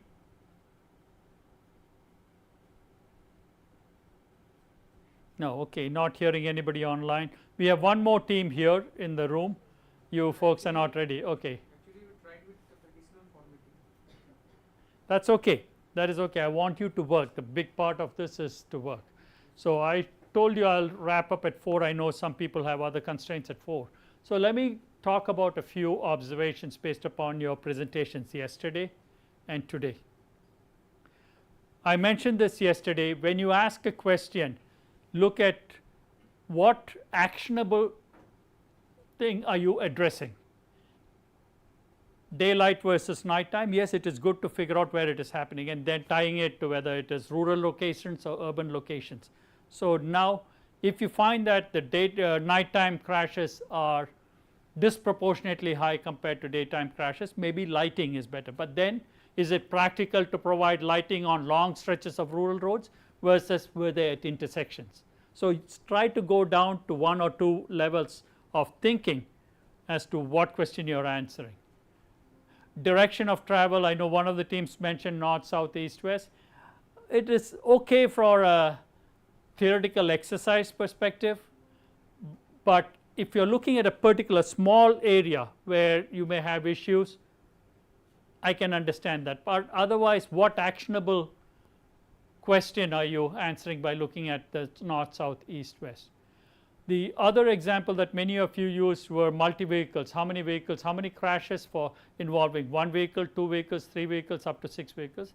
And as you can imagine, there are going to be far fewer crashes that have more than 2 or 3 vehicles, as was in, was it your team that did that? So what? How are you going to use that to improve safety? If the multi-vehicle crashes were occurring combine it with environmental conditions, wet, snow, fog, then you know, is there a closer correlation with multi-vehicle crashes and such environmental conditions? If so, maybe we want to post a reduced speed limit under such conditions. The other big takeaway I have for all of you is while you did the analysis and came up with numbers, absolute numbers are somewhat important in many regards when we look at is it 300 fatalities or 500 fatalities, so on. But when you are doing a comparative analysis, rural versus urban or freeway versus 2-lane road, the numbers will be very skewed because you will have much higher numbers for one condition and much lower. There it makes sense to say what percent of the crashes. You may have had 400 on the urban and 40 on the rural. If you plot it on a chart, it is going to look very unbalanced. But then look at the percent. Of the 40 crashes, I had 20% fatal, 80% non-fatal. But on the other one where I had 400 crashes, I had 60% fatal, 40% non-fatal. Now you can do the comparative analysis, and I had shown you a few charts. I will make sure that you get copies of my slides as PDF. So I showed you both the numbers as well as if I were to normalize it for 100%, how would it? Now you can track differences. Is there a disproportionate proportion of a type of crash or number of vehicles involved in certain contexts? So think about both. It's just not the absolute number, but the relative number. The relative number comes from the percentages. And when you are doing analysis tomorrow, I will introduce you to a few modeling things. We are not going to do any modeling where you can account for more than one contributing or causal factor. When you look at all of these, okay, can you come up? A simple model is a linear regression. A linear regression is not necessarily appropriate here, but there are other models. I will not go into a lot of technical detail on that. If any of you are interested in that, we can have a conversation or communications outside of that. And I am sure your faculty members here and at your respective home institutions would be interested in working with you on trying to develop modeling approaches. But in terms of your descriptive or summative statistics, you can still have 3, 4, 5 variables either in pivot charts, pivot tables, and think about having 2 axes. Excel allows you graphics, one axis on the right side, one axis on the left side, and you could show different things. So maybe some variables on a scale of 0 to 1000, others maybe on a scale of 0 to 20. You can have a mix of bars for one set of variables and lines for other, and even on the bars maybe 4 sets of bars. Maybe it is cars, pickup trucks, big vehicles, and freight vehicles. So 4 bars. So now on one chart you are accounting for 4 variables in bars. I wouldn't go to 10 or 12 bars for each thing, and over time maybe 4, 5 bars people can discern differences. And then on the y axis, the second y axis, if you have some other variable, you could have 2 or 3 or 4 lines there. So in one figure you are communicating information about 5, 6, 7 different variables. So the power of communication is very, very important. You can do all the analysis you want, but if you need 15 minutes to explain it, the district collector or the superintendent of police or DSP may not have 15 minutes. You show them a picture and say, sir, this is what it is, or madam, this is what it is. You will catch their attention in maybe 30 seconds to a minute. You don't have to go through all the details, just say here are the trends. We see more trucks involved in crashes between 9 p.m. and 6 a.m. on rural roads. Here are the data. Oh, okay, so maybe we need to have more police, or maybe we need to have more light. Or on rural roads these are happening close to intersections or junctions. Do we want to put more lighting? Do we want to put rumble strips or something in advance of the intersection? So those are actionable things that you are bringing to people's attention. So think about that. Doing analysis for the sake of analysis, learning the analytical techniques is good, but what is better is doing things that you can communicate effectively to influence a decision. Do any of you have any comments or suggestions? Sir, actually we are not able to match the data set. Yes. Yeah, from the 2 tables. So that's what I tried to work with you for a few minutes. Please look up. Microsoft has, and these 2 teams, they did a VLOOKUP table. There are other ways to do that. VLOOKUP is more of a brute force, I would say. When you have a few numbers, that is okay. All right. Actually, sir, we tried VLOOKUP as well, but they are just giving that true or false. No, I'm going to urge you to maybe spend 30 minutes or so to fine tune your skills there, and if not in a tutorial session tomorrow, we can try to look at things. All right. Or seek help. The whole idea why I keep telling you to say your names is know the other people, and those who have done it, maybe talk to them to see if they can help you. As I told you, if somebody did it for you, you are not going to learn. Ask others how to do it and do it by yourself. Have them stand by your side. You will learn how to do it much better than if the other person said do A, B, then C, then D. You may do it now, but you may not remember it. So learning by doing is the best way to do. Hey, we are at the end of day 3 now. I have one homework for all of you. Ritesh, I think I mentioned this to you. I need help if one of you can set up an online poll. Maybe I want you to answer the following questions, including those of you who are online. There are 3 questions. You may want to write it down. The first question is relates to presentations that Dr. Bharadwaj made, Professor Maurya made, and that I made. Okay, the questions are for all of you. List 3 things. Don't talk to anybody, please. When you come up with your answers, I want your answer and only your answer without talking to anybody. List 3 things that is being done well over this workshop, this course, over the last 3 days, that you would like us to do more. I'll try to adapt it for the remaining 2 days. The same question changed little bit.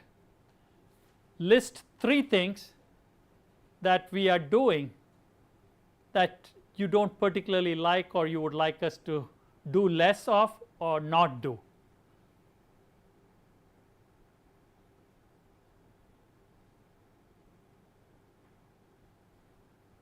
3 things that are good you want us to do more, 3 things that are not so good, not so great you want us to not do or lessen. And the third question is what are 3 things that you recommend to us that we have not done so far that you would like us to consider doing? Things that we are not doing that you want us to consider doing. Remember, we only have 2 more days, and depending on how quickly I am able to set up this online, I will work with Dr. Bharadwaj and Ritesh. Are you able to set this up as an online quick survey? Hello, sir. Yes. Sir, could you please repeat? I had lost my connection. First 2 questions which you are telling, sir. Okay. List 3 things that we have done in this course over the last 3 days that you like or that you feel are good and we should continue doing or do more. Did you hear that? Yes, sir. Yes, sir. Okay. The second one is list 3 things that we are doing that you don't think is very good or very effective and you want us to do less or not do. Okay, sir. Okay, thank you, sir. That's third one is I have noted, sir. Thank you. Okay. Chandrika Prasad, right? Yes, sir. Yes, sir. Okay, thank you. All right, is there tea today? Yes. All right, and I think it's getting close to 4. Some people may have to drop off. In fact, it is past 4. So thank you all. Have a good evening. We'll try to set up the survey. If you are able to access it in the evening, I would appreciate you trying to respond. So I'll take a look at it overnight. To the extent I can address it for the morning session, I will, but I'll try to address it definitely for the following session. I should have done this yesterday. I'd meant to do it. And as I told you during the first session, I'm here to learn from you also. Learn on a technical basis, learn how to communicate better, learn how to interact with you all better. Because if we can interact better with each other, we will facilitate learning much better and we will have a more enjoyable experience. All right, teams, we'll see you tomorrow. What time tomorrow? 9 a.m.? 9:15? 9:15, yeah, because staff have to be ready. 9:15 a.m. tomorrow. People online, 9:15 a.m. tomorrow. Okay? Okay, sir. Wish you all a good sir. evening. Okay, sir. Thank you. Thank you. Bye, sir. Bye.